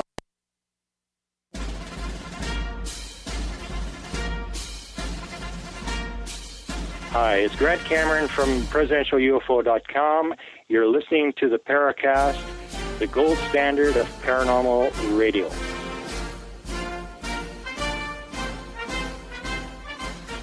So the ultimate, I guess, paranoid image here is that E.T. is walking among us, which of course mirrors the title of your new book, and that these alien hybrids are what? They are trained to be among us and not be detectable? Yes. Is that what it is? Okay. Yes. So what is the goal? How do we know what E.T. wants, and how do we know how widespread this is? Rather than answer that question right now, let me take you through a little bit more of the bureaucracy involved with this. On board a UFO, there's insect-like ones, there's reptile-like ones, there's gray aliens, and there's hybrids. That's it. What else? If other people tell you there's other ones who are pink and who are look like eraser heads, forget that. This is basically what people say, and all of them are dedicated. All of them are part of a workforce, and the workforce, and they all have tasks to do. The workforce is to produce these, what I call hybrids. These are combinations of humans and hybrids who are going to live here among us. I use that word to differentiate from all the other hybrids who are not going to do that. Everybody has a certain task, depending on the hybridization of them. For example, hybrids who look really gray-like, who look like they're a combination of alien and gray alien, of human and gray alien, rather. They take care of young children, babies. And there's other tasks that they do. When you get towards the one who looks more human, they oftentimes are in the process of getting people to live here on Earth. Now, the ones who are hybrids look human, act human, are human. They go for the average. If you're gangly and gawky and act weird, you're culled from the herd. You're not going to be settling down here. They go for the absolute average. Nobody is supposed to know that they are here. They only have one very slight, hardly noticeable difference. They can neurologically control humans, and we cannot control them. They can make us see or do anything, act in a certain way. They can make us do anything they want, period. That is what they can do on board. That's what all hybrids can do. That's what all the grays can do. That's what everybody else can do. And that's what hybrids can do. That makes us a second-class citizen and makes them a first-class citizen. And you have to remember, this is a global phenomenon. Now, having said that, the questions then are, what do the hybrids do to put hybrids into the society? Average-looking people. They get them apartments and places to live. They have to have a place to go to when they come down. They make sure that the place is in an area, my guess is, now I'm guessing here, where there are 24-hour stores, like a 24-hour Walmart, a 24-hour supermarket, whatever. They have abductees nearby to help them learn how to be human. We have to backtrack a little bit to when these hybrids are children. When they're children, abductees teach them what living in human society is like on board a UFO. I have cases where people see there's an abductee standing in front of a bunch of kids, and on a wall there'll be a picture of a dog. And the kids ask, "What's a dog for?" And she'll say, "Well, it's a pet, and it's for love and companionship and this and that." Next slide they see, so to speak, next image, a goat. What's a goat for? Well, a goat is for milk, and you can make cheese from the milk and drink the milk. And question, do you eat goats? No, I don't eat goats, this woman said. I'm a vegetarian. But other people eat goats, yes. And then other things like this. Now, here's the problem. The problem is these kids are not born. They are taken out of humans between 9 and 11 weeks before the humans begin to show and confirm that their pregnancy. They're then put in gestation tanks with nutrient solution in them. At a certain time, of which I do not know, they're taken out of the tanks. They're then dealt with these early stage hybrids, as I call them, look half and half, and with humans. And because of that, for example, they don't know how old they are. They don't have birthdays. They don't know what a birthday present is, or a cake, or anything like that, or candles. They don't know anything about that. They don't spend their lives in a family situation. They don't know about families. They don't know if they don't know their parents, if they have parents or not. They obviously have parents, but they don't know that. They don't know their siblings. They don't know. So you're saying that the abductees themselves are now being tasked with acclimating them so that they can then function in human society above suspicion, or in a way that wouldn't cause people to be suspicious of them. By the time they come here to live as adolescents and young adults, age 17 maybe to 23, once again, they don't know their age, they still have a tremendous amount to learn. Everything. Even though abductees will teach how to eat Jell-O without trying to drink it. Right. Or what Jell-O is. Right. Well, David, there's just one thing that just kind of it just, I've got to ask this question now, is how come this is just now coming out? Why haven't we heard of this particular apparent agenda prior to this? This is the first time I've ever heard that abductees are actually being used as allies to train and to climatize, acclimate rather, these hybrids, or as you call them, into society. Well, is this just a new revelation, or I mean, how come we haven't heard this before? I never heard this before until 2003, until 12 years ago, when some guy came to me who was recommended by a psychiatrist who I know indicated abduction stuff, although he wasn't sure, came to me, and I did sessions with him. And the fourth session This guy had never heard of me or of abductions or UFOs. He had no interest in the subject whatsoever. In the fourth session, he told me, he said, I've got a friend. He's a friend, he says, I don't know his name, but I call him Eric. And this guy's name is Bernard. And Bernard tells me that he just remembered he had this friend. And not only was he this friend, but he was his best friend. And he was with him all the time and saw him all the time. And in fact, as it turned out later on, he would see him minutes before he would come to my office, as Eric would tell him not to come here. And he told me about how he had gone to restaurants with this guy and he had done this with this guy and that guy. And their main conversations were about how humans related to each other and human relations in general and interpersonal relations and relations with your family and all that. And I heard this stuff. I'd never heard anything like this before. I put it on the back burner waiting for other people to say the same thing. Then another person who was unaware of this testimony came forward and began to talk about similar things. Then another one who I'd worked with since 1987 came forward and started to talk about these kinds of things happening to her now, unaware of the other two people. And then another one, then another one, then another one. And I realized this was different. Now, in The Threat, a book that I published in 97, these beings talked about soon there was going to be a change. Soon there'd be a change. Everybody was going to be happy. It was going to be wonderful. The change was coming soon, and everybody was going to love it.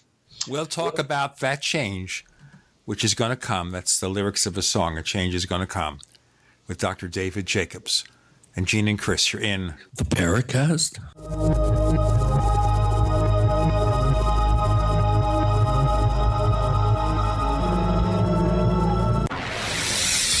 You are listening to GCN. Visit GCNlive.com today. Graphic Converter is the image manipulation tool for the rest of us. It does not use any database. You get full control of all your files. Want to view the images of a folder? Drag it into Graphic Converter and a powerful browser opens up to show your image files. You could use it for slideshows. You could use it to import images from digital cameras or from scanners. Need to do some image editing? You can do that too in Graphic Converter. Also print catalogs. Convert from so many formats I can't even list them. Download now to see if Graphic Converter is good for you, like 1.5 million other users. Guess what? You could save money when you buy Graphic Converter. Use the coupon code Night Owl. Use the coupon code Night Owl to get a special price for Graphic Converter. Go to lemkesoft.com. That's LEMKEsoft.com. Lemkesoft.com. LEMKEsoft.com. We use mobile devices right against our bodies every day, but growing scientific evidence has emerged showing serious health risks associated with exposure to EMF radiation emitted from these devices. The solution is Defender Shield, the most effective mobile radiation shielding ever developed. Defender Shield blocks virtually 100% of EMF radiation from cell phones, tablets, and laptops, and starts at just $64.99. Buy now at DefenderShield.com. For 10% off, use promo code GCN. DefenderShield.com, the worldwide leader in mobile radiation shielding. We use mobile devices right against our bodies every day, but growing scientific evidence has emerged showing serious health risks associated with exposure to EMF radiation emitted from these devices. The solution is Defender Shield, the most effective mobile radiation shielding ever developed. Defender Shield blocks virtually 100% of EMF radiation from cell phones, tablets, and laptops, and starts at just $64.99. Buy now at DefenderShield.com. For 10% off, use promo code GCN. DefenderShield.com, the worldwide leader in mobile radiation shielding. It's time to kick some ash because cigarettes have met their match. Smokers are switching to Vaporite e-liquid by LeSig because when you kick ash, you kick tar and smelly smoke too. LeSig smokes the competition with real people customer service, a 7-day satisfaction guarantee, and same-day fast free shipping. Become a vapor today at LeSig.com, spelled LECIG.com. LeSig e-cigarettes. Kick some ash. It's time to kick some ash because cigarettes have met their match. Smokers are switching to Vaporite e-liquid by LeSig because when you kick ash, you kick tar and smelly smoke too. LeSig smokes the competition with real people customer service, a 7-day satisfaction guarantee, and same-day fast free shipping. Become a vapor today at LeSig.com, spelled LECIG.com. LeSig e-cigarettes. Kick some ash. Hi, Peter Vaccaro for ParanormalDate.com. Are you looking for love in all the wrong places? Now you have a chance to change that by signing up for free at ParanormalDate.com. This incredible dating site puts people of like minds together. People who are interested in the strange, the unusual, mysteries, ghosts, UFOs, and the afterlife, and so much more. ParanormalDate.com was developed for you, people seeking a viable alternative to the other dating services. You can join for free by going to ParanormalDate.com, and if you decide you like it and want to connect with people, use the code GEORGE for a substantial discount. Mark Rawlings, president of ParanormalDate.com, says so many people hunger to share their experiences about the paranormal, the unexplainable, or the afterlife, and so much more, and this is the source for them to meet and share that common interest. So sign up for free at ParanormalDate.com, ParanormalDate.com, and use the code GEORGE if you decide to connect with someone you like. This is Leslie Kane, and I'm with the Coalition for Freedom of Information, and you are listening to the Paracast. Okay, check plus.theparacast.com, plus.theparacast.com for information about the lifetime subscription to the Paracast Plus, where you get the ad-free version of this show, the After the Paracast podcast, and more, plus.theparacast.com. Dr. David Jacobs has a book about aliens walking among us, and we have questions from listeners we'll get to in a moment. Well, so I asked people, well, what do they mean by the change? Nobody knew. I said, well, what do they mean by the word soon? Because soon is, let's just say, a vague word. It could be 10 minutes from now. It could be 10 million years from now, for all we know. And nobody knew. Nobody knew. But starting in 2003 and going into 2004, when other people were coming to saying the same thing and on, my sense was, and I may be wrong about this, and there's reasons to think I'm wrong, my sense was that this might be the change, that we're in the change now. But I can't be sure of that. There might be a different kind of change coming later on that I'm unaware of. But all of these people were helping hybrids who were living here, living in apartments, and the bureaucracy involved with helping them and keeping abductees from saying anything about it to anybody if they remembered anything, like, let's just say, to me, and making sure that the hybrids were learning as much as they could. But even though that they had been coming to hybrids had been coming to abductees' homes as 10-year-olds and 12-year-olds and being given tours of how homes, like what's a living room like, what's a kitchen like, and various things in people's rooms and all that, and learning about what school is and how do you go to school and all that sort of stuff on board UFOs. There's so many things that people pick up just from simply living here from a babyhood on, that these beings don't know as young adults and older adults, that abductees are spending an enormous amount of time teaching them how to do things such as, and this is just a standard kind of example I give, but it shows you how it works. It takes somebody shopping to a supermarket. They have to teach them what a cart is for, how you put stuff in a cart.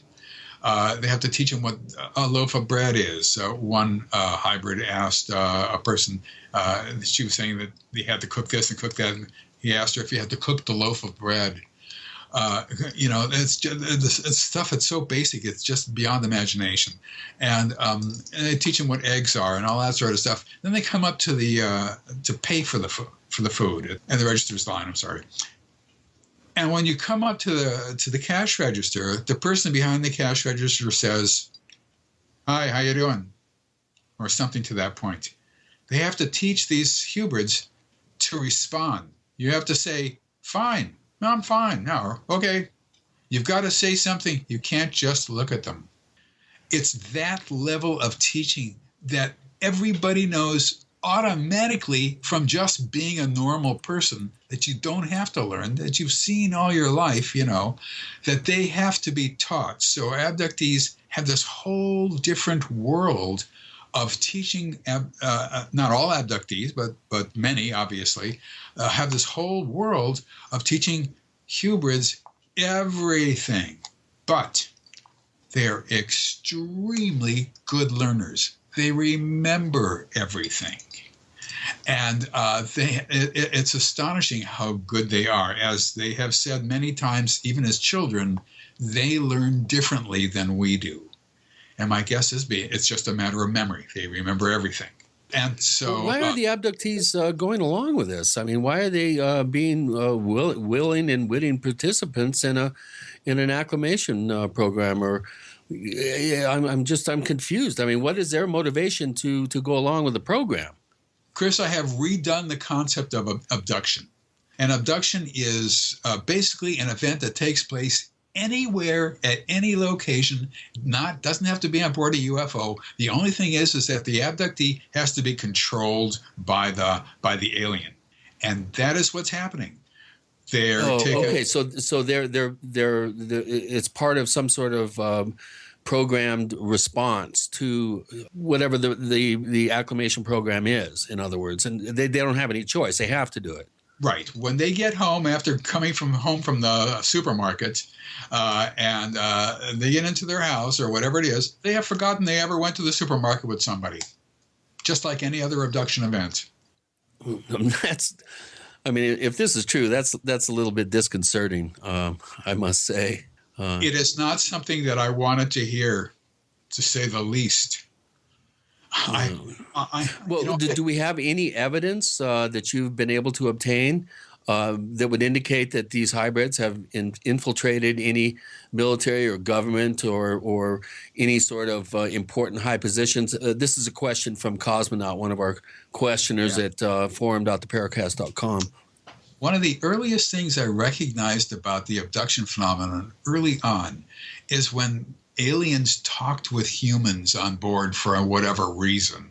They never asked questions about society, about authority, about what the name of the country is, about what a country is altogether, about anything that related to normal structures and organizations within the society. Not ever. And I thought, if this is a situation in which these people will be living here, we will be living under their structures and organizations, if possible, with them in control, not ours. From what I can tell, and I don't know, you'd have to ask that question of people who are in the government now, who are government employees in some way and who are abductees. There probably are abductees in the government, but this is a global phenomenon. And every government is different, and this is engineered by, in essence, one group. I sort of try to tackle these. Hold on a second. You're saying that this is all one single alien races, or maybe a constellation of alien types that have one particular agenda. You don't see various groups with various agendas. No, I don't see various groups with various agendas. I see one group with one agenda, and this is a global phenomenon. Now, it is within the realm of possibility, and I can make a strong argument for it, but I don't think it's happening. However, it's in the realm of possibility that there are non-abducting aliens who are actually visiting here for some reason or other. And the answer is that's possible, but I don't care about them. Yeah, they have a prime directive. Right. This is different. These are abducting aliens, and they're all together, and everybody around the world describes the same ones. And this is all one major global program. I wish it was different. Once again. I speak with great authority, but you got to remember that there's a lot more I don't know than what I do know. But the fact is, though, that this is a global phenomenon. And I mean, when Bud took John Mack with him, Bud Hopkins took John Mack with him to in Turkey. They were together at a conference in Turkey, and they did a regression with a woman from Turkey who was Turkish. And it was the same stuff. They withdrew and extracted a fetus from her, and they did this to her and that to her, and a lot of table procedures. The same stuff that's said in the United States. It just didn't matter. It's the same thing with other people who I've worked with. They all describe the same thing. There's no reason to believe that there's different kinds of aliens, all of whom are abducting people. That doesn't seem to be part of the deal. This appears to be a unified. It sounds like a free-for-all if that would be the case. I mean, gosh. I mean, who knows? They could be programming one set of abductees to circumvent an agenda of another. And that just puts it into the realm of incomprehensibility. I mean, it's just incomprehensible to me. Before we get more incomprehensible or comprehensible. So we're coming up on the first year of the Paracast Plus.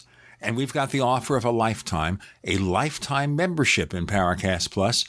To find out more about it and the other membership programs, check out plus.theparacast.com, plus.theparacast.com.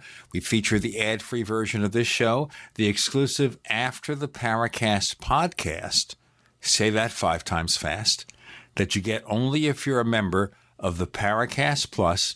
Check plus.theparacast.com, and also for long-term subscriptions, we offer free ebooks from Chris O'Brien, such as Secrets of the Mysterious Valley and Stalking the Tricksters. Plus.theparacast.com.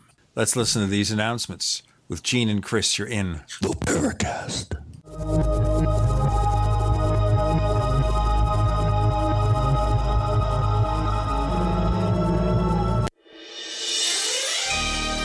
Thank you for listening to GCN. Be sure to visit GCNlive.com today. First came Attack of the Rockoids, and it was a critically acclaimed success. And now there's The Coming of the Protectors. A former military intelligence man is contacted by a space woman in a dream that turns out to be a nightmare because evil forces on her distant planet are planning to conquer the Earth. This is gripping science fiction of the classic kind. Attack of the Rockoids and The Coming of the Protectors. Find out more at rockoids.com. That's Rockoids, ROCKOIDS.com. So here's what happened. I was placing an order online. The site went down. It just stopped responding. It took hours before it returned, but I'd already placed the order with another company. If your site goes down, you could lose business. And if you have a business or personal site, you'll want to know it's easy to run and it will stay online. At iWeb, your site is hosted on one of the most reliable networks in the world. Check it out. iWeb.com. That's iWeb.com. Thousands of people seeking home security get ripped off every day, and the home security industry wants you to believe that's your only option.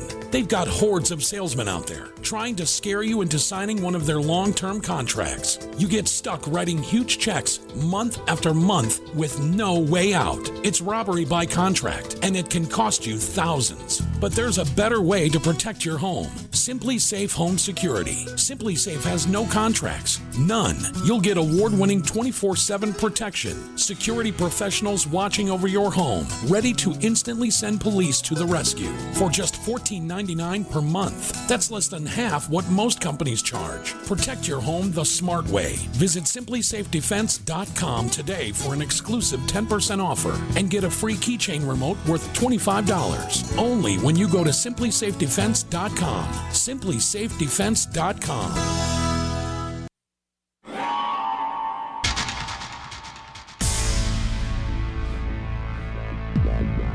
Welcome back to the Paracast, the gold standard of paranormal radio. And now, here's Gene Steinberg.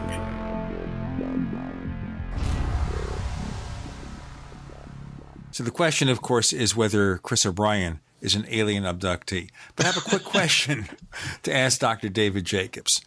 And that is, why, if you have these purebreds instead of hybrids, these alien human creatures? Why introduce them to the population when they're a bit older? Wouldn't you want to train them from early childhood to be like us? Well, they can't live here as a child. They have to be taken care of because they are basically human until they are old enough to be on their own. They can't. But even then, they're not on their own. They're moving into apartments in groups of 2s and 3s and sometimes 4s. So they're together. I discussed this a little bit too in terms of their ability to control people. My guess is by the time they reach the hybrid stage, it's a little bit more difficult for them to control people who are, let's just say, out of control, people who are angry at them or something like that. And so they have to do it in concert. And there's a certain amount of evidence for that I'll bring up that I bring up in the book. But the fact is that you just can't have kids wandering around with no parents, and you can't have parents saying, "Where'd this kid come from?" You know, there's logic to that. Age 17, 18, 19, whatever they are, seems fine. Now, did you ask me a question about finding out physically whether they were here or not? Was that a question that was asked or not? Well, it's going to be. I don't think we've asked it yet, but yeah, we've got, I must say, we have 40 or 50 questions in our question bank. Sure. I must say, David, you've brought out, this is the most voluminous question thread I think I've seen in quite some time. So, so I'm sure that's one of the questions that's in there. Well, it's the star of the book, Walking Among Us, is named Betsy. Betsy was really quite aware of what was going on. She knew that things were happening, and she became sort of really, really good at remembering things after they had happened. Now, she didn't remember them right afterwards, but with a little bit of my help, even through the internet, she would remember. She knew where a hybrid lived that she had been taking, or a hybrid lived where she'd been helping. And she took a picture of his apartment house. And then she took a picture of the cross streets where it was right next to. She lived about 125 miles away. And one day I went up there and I found the apartment house and I found the streets, and I knew where the second floor is where this Hubert lived. And I had cameras with me and binoculars. It was in an absolutely residential area. There was no stores at all anywhere around. So I had to park in front of somebody's house, And I just sat there. I didn't want to park right by the parking lot or in the parking lot for fear that they might. I just wanted to be away from it. It was good enough.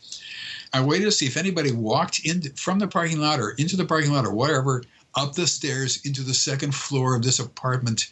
It was only 2 floors of this building. And see if they went into that section of which only had a couple of apartments. So I waited and waited and waited and I waited and I waited and I waited and I waited and I sat there in the car and I waited for about 5 hours. Nobody ever came up the steps. Then I noticed that a school bus pulled up behind me on a cross street and let out a whole bunch of kids into the sidewalk. And I thought to myself, if I sit here any longer, I'm going to be arrested. Oh, no. Here's an old man with photographic equipment and all that, waiting for little kids to walk by, Oh, God. So I stayed around for a little bit longer, and then I went home, and I was hoping to hear that one of the kids walked up into the apartment. No, he was. That would have been interesting, but no. So I never did see anybody who lived there, and I tried. There was another larger complex that I drove in and only more recently, actually, just to see if there was anybody anybody average walking around. And I saw a lot of average people, but there was just no way of knowing, no way of telling who's an abduct, who's a hybrid and who isn't. You can't really. Although I got a lot of really suspicious. Well, that's unfortunate because I'm sure there's going to be a lot of readers of your book that are going to be having problems falling asleep at night and start questioning new people in their social circle. But here's a good question from Eric the Red, one of our posters that formed out the Paracast Paracast.com. He's got about a dozen questions here, but this is a very good one. He writes, if humans are being abducted by aliens, then surely this is possibly the most important story in human history. I mean, it's probably, if it's true. Yet when one hears any number of abduction accounts, it's remarkable how infrequently the alleged abductees express a determination to prove to others that it's actually happening to them. Why isn't the first or second thing out of their mouths that they've rigged their rooms with cameras or invited investigators to spy on their bedrooms or produce some kind of evidence that doesn't admit an alternative or mundane explanation? And he ends this question, if abductions are exclusively psychological in origin, then this is exactly what one would expect. Sidelining an empirical approach, perhaps due to unconscious desire that the abductee's fantastic tale does not actually have a basis in reality. So in other words, what he's saying is, how come these people that you hear about, and in the hundreds of people that have been regressed and worked with investigators and researchers like yourself, what percentage of them actually attempt, before they contact you, to come up with physical evidence that can ascertain the veracity of their claims? Well, first of all, 95% of all abductees don't know they're abductees. They know that they lead weird lives, and they know they've had weird experiences, and they've seen dead people at the foot of their bed, and they've seen angels and demons. Well, wait a minute. Then they go to an abduction researcher to find out what's going on? That doesn't make sense. No, they don't. They don't know they're abductees, and there's no reason to come and see me. Then there are people who have bleed-through memories. This is a phenomenon that is not 100% certain. So they 100% in terms of certainty in terms of their abilities to act. These are living sentient beings, and they make errors. And I have a section about the error rate actually in the book as well. And the errors are that people see other people being abducted. That's an error. That shouldn't happen. And there's lots of other errors as well. So bleed-through memories can be considered an error, but it's so low that it doesn't affect the society in any way. So the people come to me who know something is really wrong, and it's interfering with their lives to a certain extent. They're thinking about how one time they were. Here's a case, for example. A woman and her boyfriend were doing some rock climbing at a national park, and they climbed up a certain distance, and something strange happened. And the next thing they remember, they were running into the parking lot, and it was like 2 or 3 hours later, and they wondered, how did they get there, and why did they, when they got into, the guy was actually driving a pickup truck, when they got into the truck, why they were there, and what happened, and how did they get down off the rock climbing? Neither of them knew. That's not possible. And so, there's things like that bleed through, that begin to interfere with a person's life, and they become frightened. They think maybe they are mixed up with it. They put a gun underneath their pillow. Of course, in this day and age, everybody's got a gun under their pillow, I guess. Or at least we are told by the NRA that we should have a gun under our pillow, maybe 3 or 4, and maybe a few in the drawer. Yeah. Now, when I first started doing this research, the first thing I thought of was camera. We'll put a camera in their bedroom. See? So that was early on with Melissa, the very first person I ever worked with. I bought a video camera. Now, this was 1986. It was a black and white camera. And I had a VCR and I put it on, the longest running tape you could get at the slowest speed, so she could sleep all 8 hours. And I gave her a bunch of tapes, and she could look through each tape and decide what she wanted to give me. I wasn't interested in anything going on. If she's got a boyfriend, I didn't care about that. Let's figure out what kind of results they got or didn't get. Now, with Dr. David Jacobs and Gene and Chris, you're in the Paracast.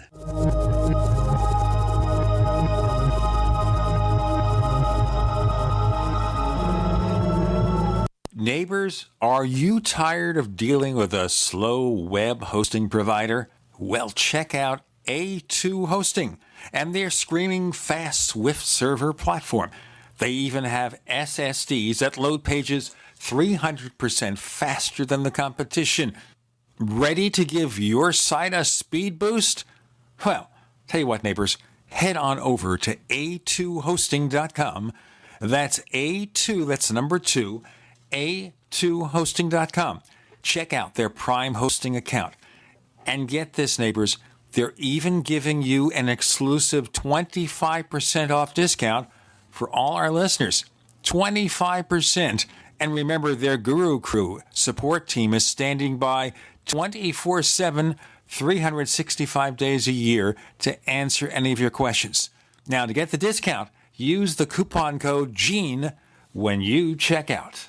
Did you know that drinking pure, high-alkaline water is one of the most important factors in maintaining high energy and vibrant health? Most experts agree that the water you drink should be at a pH level of 8 or higher. AlkaVision Plasma pH Drops, available only at alkavision.com, combine a unique formula of only the most alkaline minerals. AlkaVision Plasma pH Drops alkalize your water, ridding the body of harmful toxins, and helps you regain health and energy. Alkalizing your water by simply adding 10 drops of AlkaVision Plasma pH Drops helps the body rid itself of acidic waste, increases oxygen content, and raises the pH of your body to healthy levels. And bacteria and viruses cannot survive in an alkaline high pH environment. Order your bottle of AlkaVision Plasma pH Drops for only $29.95 at alkavision.com. That's ALKAvision.com. Or call 269-409-1776. 269-409-1776. Alkalize your body. Supercharge your health at alkavision.com today.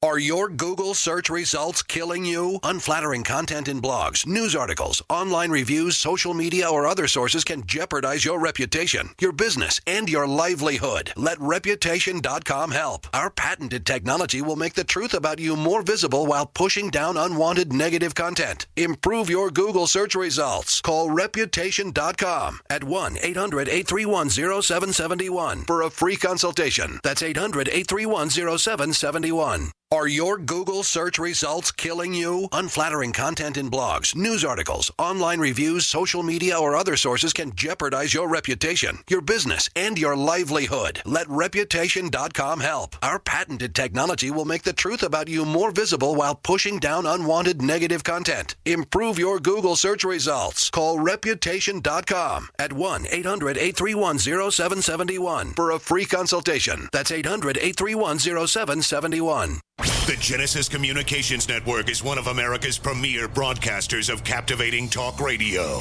We thank you for listening. Now, just imagine, there are thousands of people who are just as passionate about radio as you are. But what you may not realize is how easy and affordable it is to advertise with us. Radio commercials for your business could be heard on hundreds of radio stations across the U.S. every day. We can help you by creating an effective radio advertising campaign for your company. From script writing to producing your commercial, just like the one you're listening to right now. No other network provides the level of customer service we do. When it comes to radio advertising, we are your one-stop shop. And no matter how big or small your business is, we can help. Email us at advertise@gcnlive.com, and an experienced advertising executive will help you take the first step towards driving more customers to your business or website. Advertise@gcnlive.com. Easy, affordable, effective. We'd like to hear from you. If you have a comment or question about the Paracast, send it to news@theparacast.com. That's news@theparacast.com. And don't forget to visit our famous Paracast community forums at forum.theparacast.com. Oh, we have that weird extraterrestrial voice. Okay, so this person is equipped with equipment to allow them to take pictures of their abduction experience, Dr. Jacobs. 30 years ago. Right. Sure, so it'd be a video camera. It's a video camera attached to a VCR. Right. They have to turn on at night, and then they can sift through whatever they want me to see, and obviously stuff that they don't want me to see. That's all up to them. I didn't care. So what you see is somebody did this. A whole bunch of people actually went through this. And you see them getting up in the middle of the night, and they're walking over to the camera and turning it off, followed by an abduction. Or you see them getting up in the middle of the night and walking into another room, followed by an abduction. Or they say to themselves, oh, nothing's going to happen tonight. I won't turn that camera on at all, you know. So we never could get anything on camera. But well, with the state of miniaturization of technology, right now we have the capability with motion detection and infrared and miniaturization of cameras and with, actual data storage devices. You could hardwire a house for very little money that would be triggered by any sort of motion, that would be triggered by any sort of variation in energy levels in the house. I mean, it's literally not rocket science anymore. If I was really involved to the depth that you are and other investigators are in this particular phenomenon, I'd take my best cases and I would have them wired for sound, infrared, audio, whatever sort of energetic properties might change, with EM meters that are record on demand, record on whatever, however you want to trigger it. This type of technology, 30 years after you first tried it, is very affordable. It's extremely reliable, and I would think that this would be a major part of your investigative work. Try to get physical, irrefutable, visual, and other types of data to support the claims of these individuals. And you would have to do it without their knowledge. Without the abductees' knowledge? Yes. Now you run into ethical problems. Well, wait a minute. I don't understand. Why couldn't they just agree to that and then go about their business? Their friends, the aliens, would know. They'd know what they'd been up to. They would understand. And so what you'd see is an abductee, just like I saw, getting up in the middle of the night and going not to another room, but outside or wherever, or getting away from whatever is being. No, I disagree. I mean, you could have every exit to every house with a pinhole camera. I mean, you could have everything. Totally. As long as they know it, it's a problem. However, well, all you have to do is say, do I have permission to do this? And will you sign this document that gives me permission to do this? And I don't have to tell you where these devices are located. Right. Okay, if they were able to go and turn something off when they should not know how to do that or where to go to do that, that's major proof right there. Absolutely. So why isn't this being done? Listen, I'm a historian, and there's only so much I can do in my life. Well, I would think that you would be going the extra mile to ascertain the situation in a way that will provide you with irrefutable hard data and physical evidence that would support the claims of these hundreds and hundreds of people. To me, I mean, the average skeptic and scientist would look at this and say, well, there's ways to do this. W.C. Levengood came up with a great idea. Why not put on germinated seeds in rollers in a woman's hair and see what effect you have on the seeds in terms of their physiological properties once an abduction occurrence has happened, and base it against a control group taken from the same plant. That sort of thing. There's really creative ways to go about this. In terms of being a researcher and a field investigator, this is these are real events, is what you're saying. And what the abductees are saying, these are real events, so there are ways to ascertain the level of reality.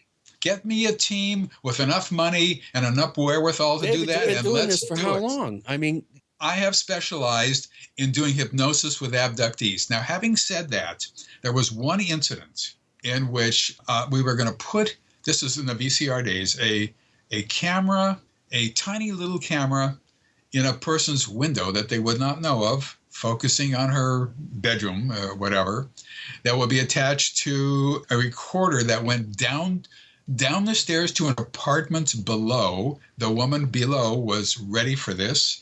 The abductee did not know it, and record everything that went on, at least during the night. I had funding to do this, and the woman involved with it had no knowledge of it, and it was going to be done by it was going to happen in Ohio. The local researcher there was going to install this equipment himself. Everything was ready. Somebody found out about it, called our benefactor. He pulled out because she had found out, and nobody was supposed to know, not the abductee, but another person who had talked with this researcher in Ohio. And he pulled out, therefore I pulled out, and I had to call the abductee and tell her what we had been planning for her. And she was unbelievably angry. Not at us, not at me, but at this woman. You learn from your mistakes, David. You learn from your mistakes. There are ways to do this. Stop. She was angry at the woman who had interfered with her life. She was all set to do it. Everything was ready. She was angry that this woman had thrown a monkey wrench into the works. That's as close as we ever came. You can chastise me all you want. No, I'm not chastising you. I'm just saying that there are ways to get to the bottom of the physicality of this. Yes. And I don't see it being done. There's all that. Do it. Okay, Dr. Jacobs. Yes. There are less expensive ways now for us to do things like this. And I'm sure that the listeners of the Paracast, we have people here who could possibly volunteer to be of assistance in something like this. Because the thing is here is we have lots of anecdotal reports that may be 100% consistent, 90% consistent, painting a picture that we have hybrid or hybrid aliens here, and they're infiltrating us, and they have some kind of purpose in mind for doing so. We think, I'm going to ask you about that in a moment. There's surely a way to test this, to have the equipment there so that when somebody is being abducted, we see the physical effects. If there are physical effects, we ought to find a way to see them.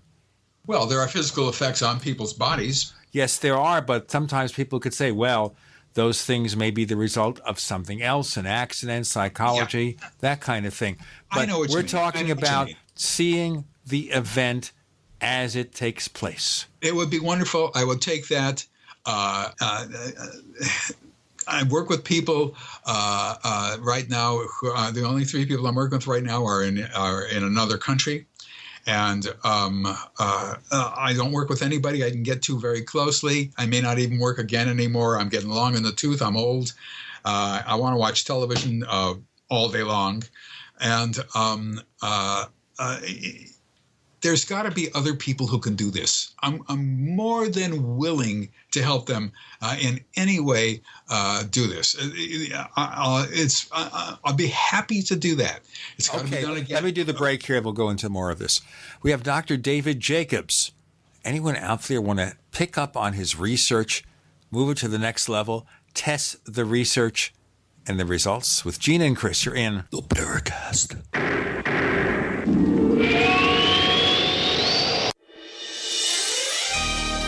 Thank you for listening to GCN. Be sure to visit GCNlive.com today.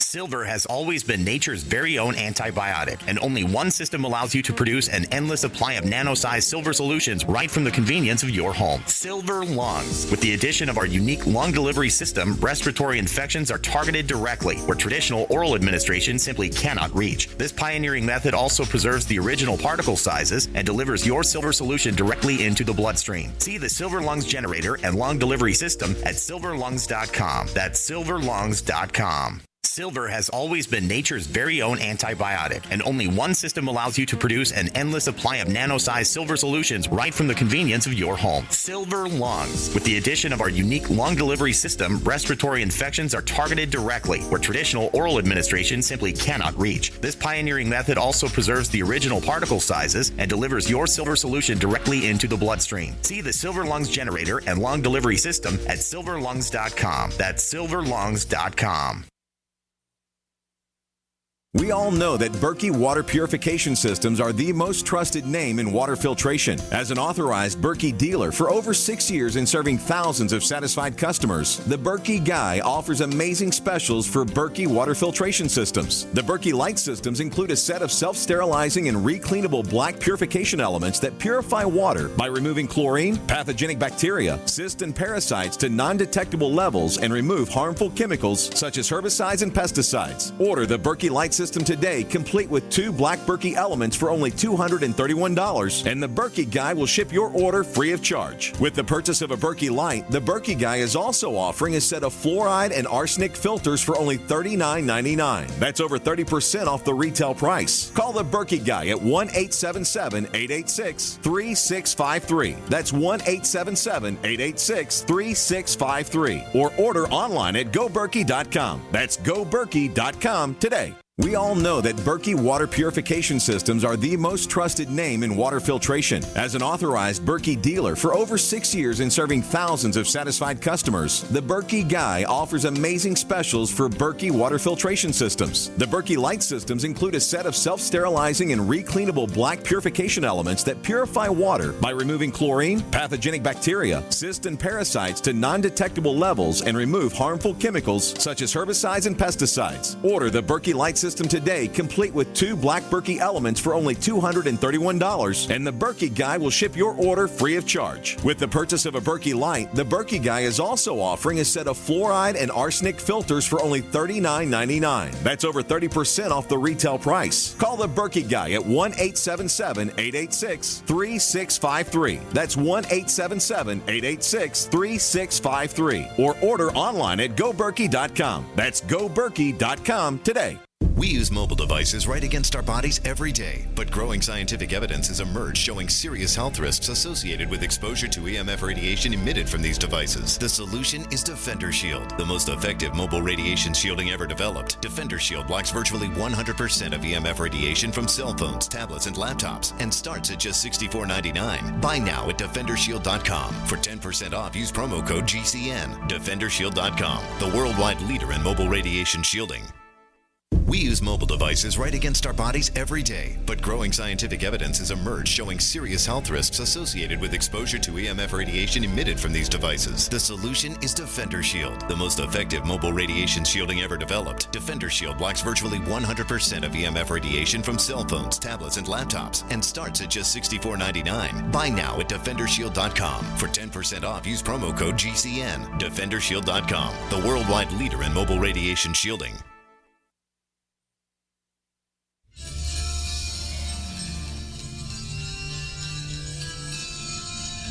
Hi, this is Bryce Abel. I'm the producer of Dark Skies, the co-author of AD After Disclosure, and you are listening to the Paracast, the gold standard of paranormal radio.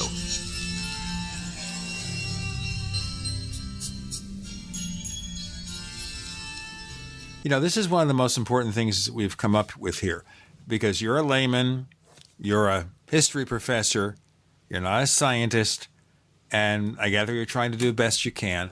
But at this point, we have all these stories, and we need to put it together and find evidence of what is going on. Have you ever personally met up with a so-called hubrid?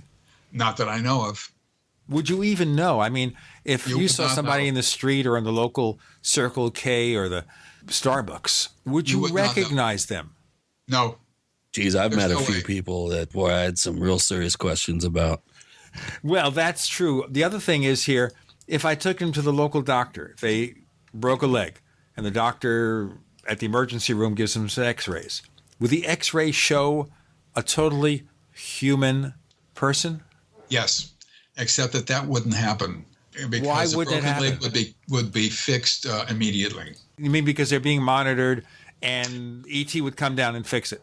No, it's not that they're being monitored. They have communication that we don't.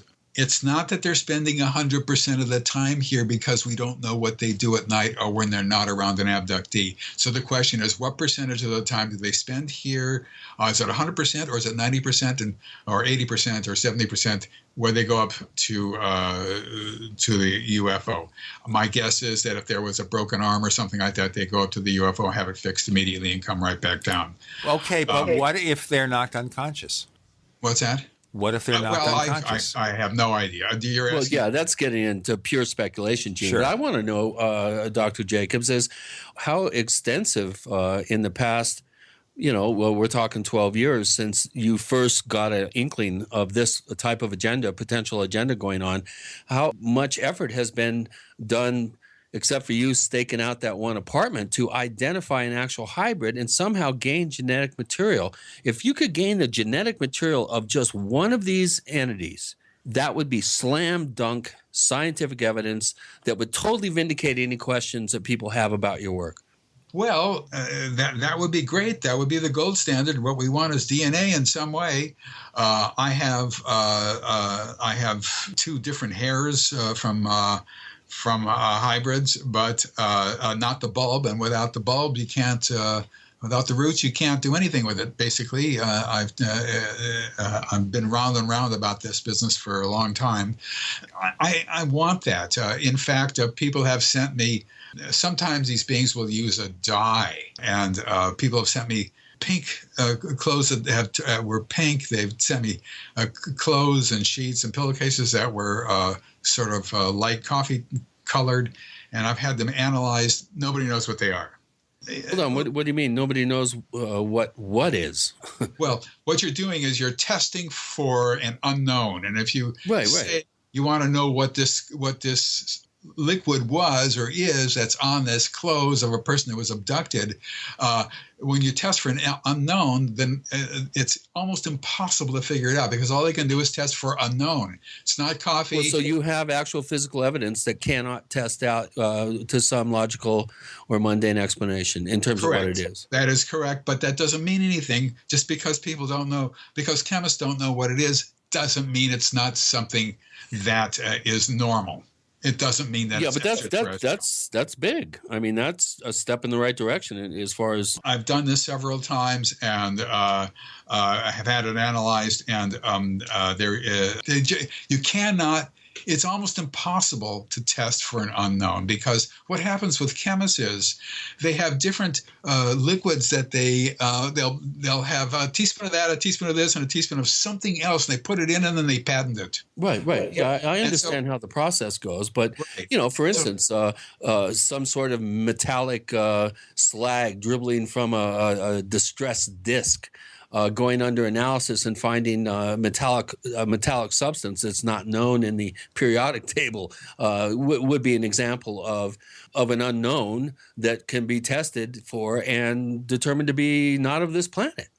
Yeah, fine, great. Right. So, I mean, there are ways around that particular scenario of just saying, well, we can't figure out what it is, so. No, I'm only dealing with the evidence that I have personally. Right, I understand that. I'm not dealing with evidence I don't have. I mean, obviously, the sky's the limit with evidence you don't have. Right, and I understand that, and I'm not chastising you. I'm saying all I'm doing is agreeing that there is a way to look at something that tests out as an unknown and looking at it and determining, the degree of how unknown it is, if you will. We need, gosh, I can't believe it, Gene. This show has really flown by. We're down to our last two segments, David, and I've got, like I said, 40, 50 questions. I want to at least get to a couple of them. You mentioned analyzing data, analyzing evidence. Burnt State, one of our, real very up to speed and shrewd posters, is interested in a number here. And that is, what percentage of your clients have identified any sort of mental health concerns, have a history of mental health concerns, any sort of sexual assault or sexual abuse as part of their past history? Have you made a determination of possible extenuating environmental circumstances that may that may have somehow impacted their their personal history and their story? No, for people who have very serious, I try to weed out people who have mental problems. I have been unsuccessful a couple of times. Well, how about sexual abuse and sexual assault? Sexual abuse, yeah, that happens. I've worked with people who thought they were sexually abused. We looked at the event, and they weren't sexually abused. I've looked at people who thought they were sexually abused. No, I mean just mundane, like my stepdaddy, used to fondle me in my bedroom, that sort of thing. That's yes. People have told me that they know the difference between that and the abduction phenomenon. Right, but what percentage of people have had those types of experiences in their past history? I don't know, just a few really. That would be an exception as opposed to some sort of. I'm thinking one, two, three. I don't know, maybe five or so. It's not it's not that usual. But when people are sexually abused as children, they remember it. They remember it starting when they were 6 years old and going to 14 years old, and it was their father, stepfather, or their brother, or whatever it was, and they told them at 14 that, they're going to call the police if they kept doing it, and blah, blah, blah. They know all that sort of stuff. Right. Well, I'm not saying they don't. I'm just saying how many actually divulge that kind of information to you. Oh, they're not ashamed to divulge that kind of information. Right. This is a phenomenon where. So you're saying that's very few out of the whole number. Yes. People. You have to remember this is a reproductively oriented phenomenon. So I will be asking them questions that are very intimate questions for anybody, for male or female. That leads me to Bernstein's second question. Do you have any concerns regarding the inherent problems involved in the intimacies involved with male hypnotists exploring female stories of alien sex and reproduction? And how do you safeguard yourself in the subject to ensure that neither of you will be taken advantage of during a very complex relationship between patient and doctor?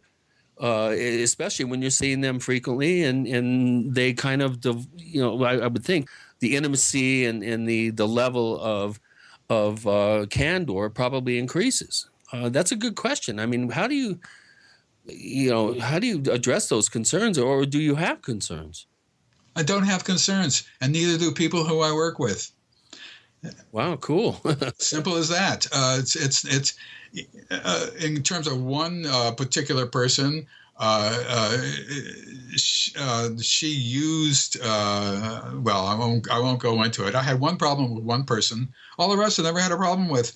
They understand immediately that this is a reproductively oriented phenomenon. They know that. I'm not interested in reproduction for them. I'm only interested in the procedures that are being administered to them.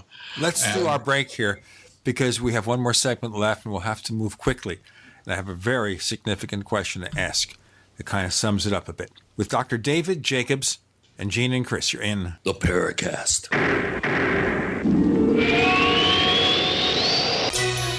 Thank you for listening to GCN. Visit GCNlive.com today. Graphic Converter is the image manipulation tool for the rest of us. It does not use any database. You get full control of all your files. Want to view the images of a folder? Drag it into Graphic Converter and a powerful browser opens up to show your image files. You could use it for slideshows. You could use it to import images from digital cameras or from scanners. Need to do some image editing? You can do that too in Graphic Converter. Also print catalogs. Convert from so many formats I can't even list them. Download now to see if Graphic Converter is good for you, like 1.5 million other users. Guess what? You could save money when you buy Graphic Converter. Use the coupon code NIGHTOWL. Use the coupon code NIGHTOWL to get a special price for Graphic Converter. Go to lemkesoft.com. That's LEMKE soft.com. lemkesoft.com. LEMKE Owe $10,000 or more to the IRS? Get on board with the Tax Admiral. Don't take on the IRS alone. I'll cut penalties and reduce your overall tax bill. Sometimes I can even get it zeroed out completely. We're an A-rated company helping people clean up their mess with the IRS. If you owe $10,000 or more, then call the Tax Admiral. Call 800-287-7180. Again, that's 800-287-7180. 800-287-7180. Owe $10,000 or more to the IRS? Get on board with the Tax Admiral. Don't take on the IRS alone. I'll cut penalties and reduce your overall tax bill. Sometimes I can even get it zeroed out completely.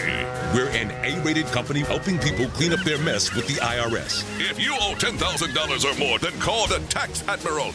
Call 800-287-7180. Again, that's 800-287-7180. 800-287-7180.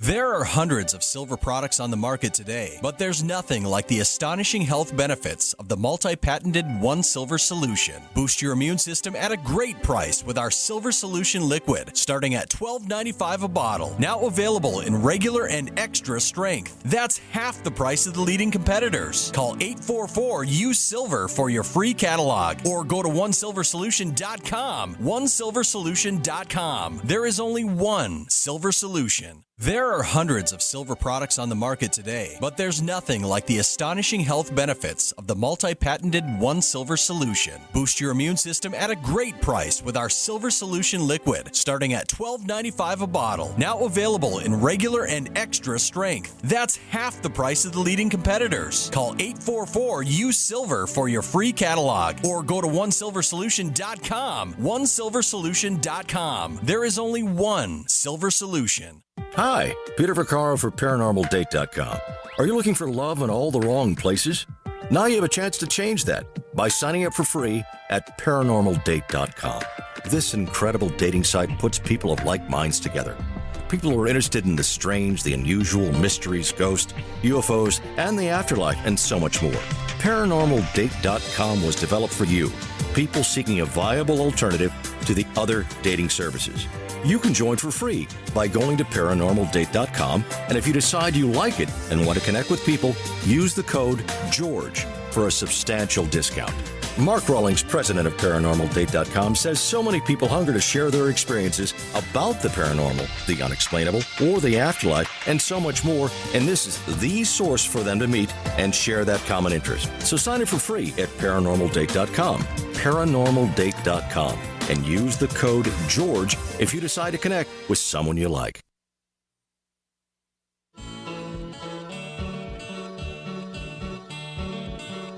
This is Micah Hanks of the Gray Alien Report, and you're listening to the Paracast, the gold standard of paranormal radio.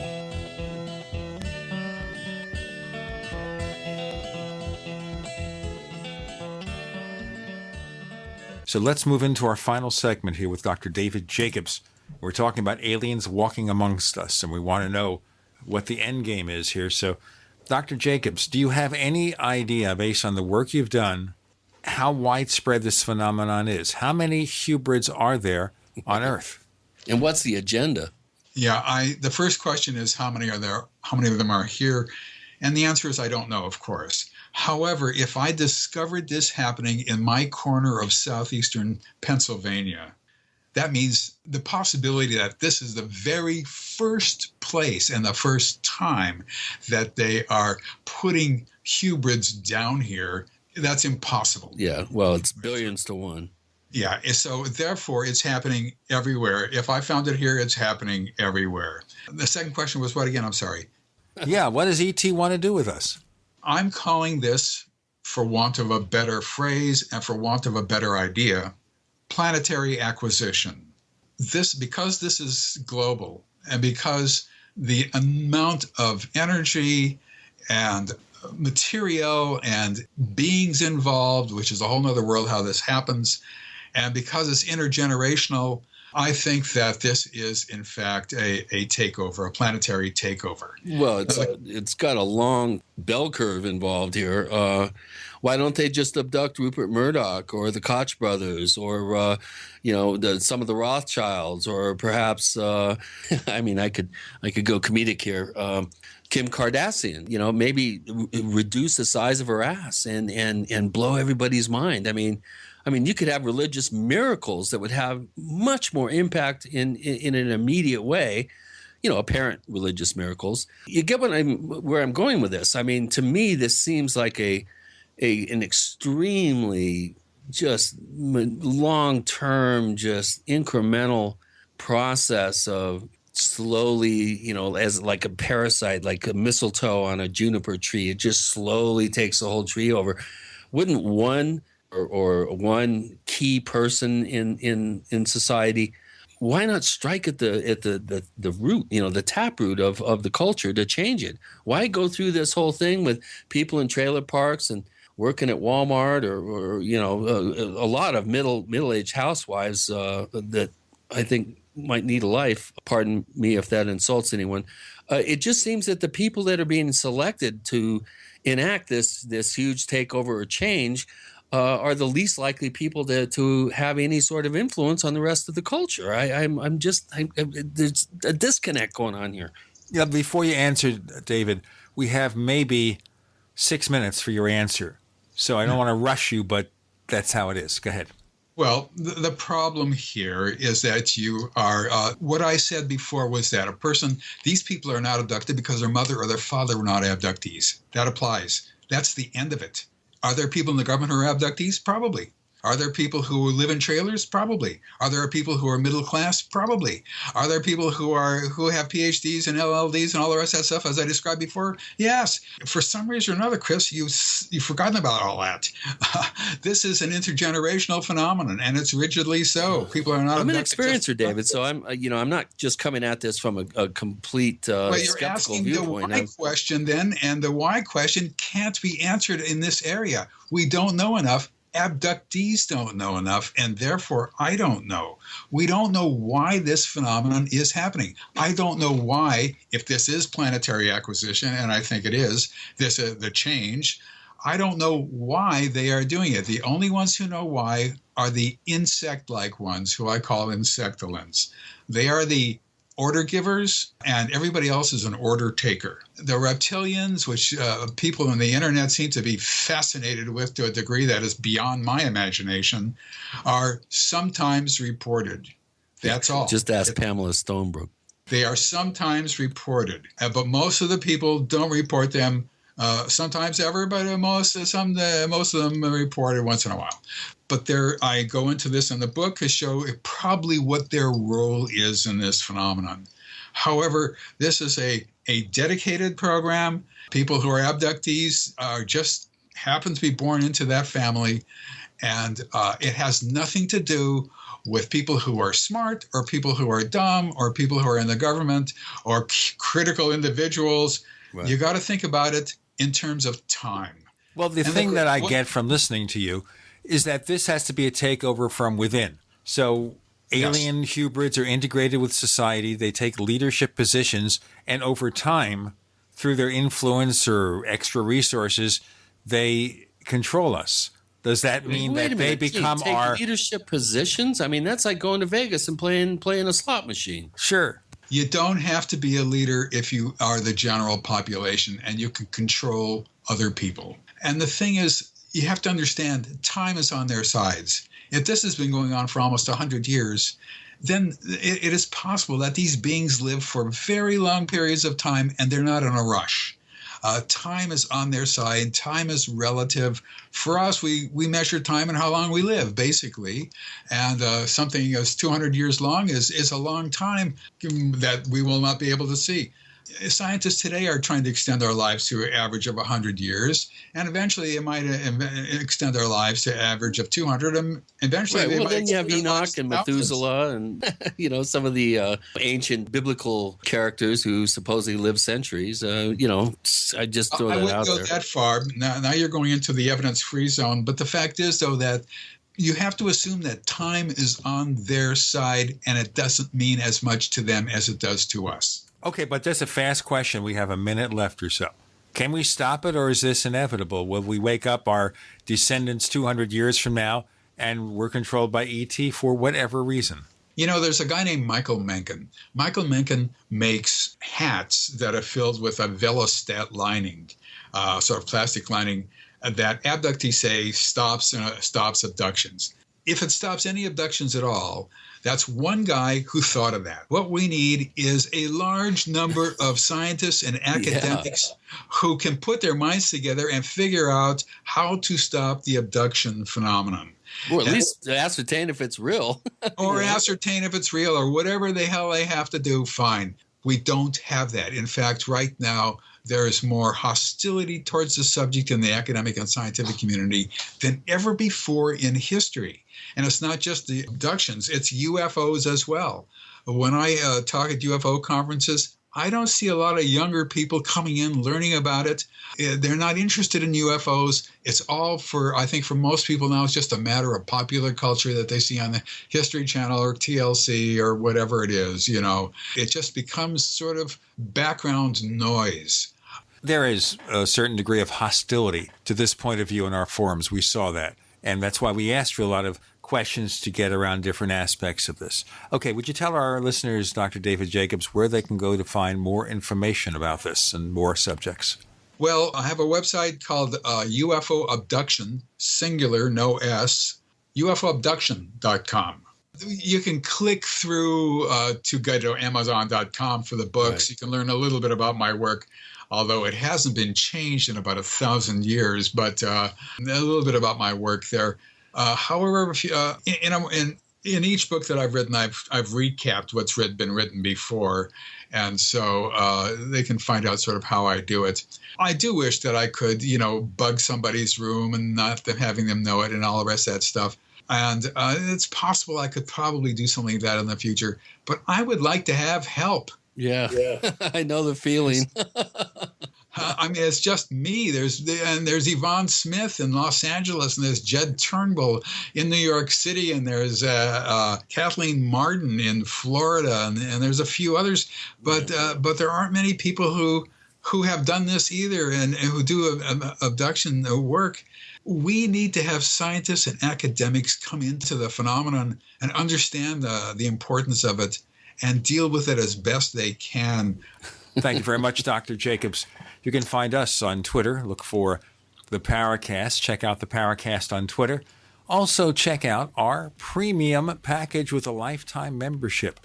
Check out the Paracast Plus at plus.theparacast.com, plus.theparacast.com. Subscriptions start at just $5 a month. We have a low-cost lifetime membership plan that we highly recommend. You get the ad-free version of this show, the exclusive After the Paracast podcast, video content coming soon. For long-term subscriptions, we give away free ebooks from Chris O'Brien, plus.theparacast.com. Dr. David Jacobs, thank you for joining us on the Paracast. Thanks for having me. I appreciate it.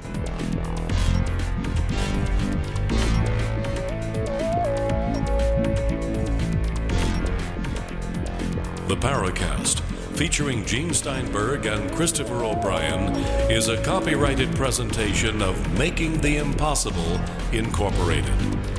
Tune in next week for a new adventure in The Paracast.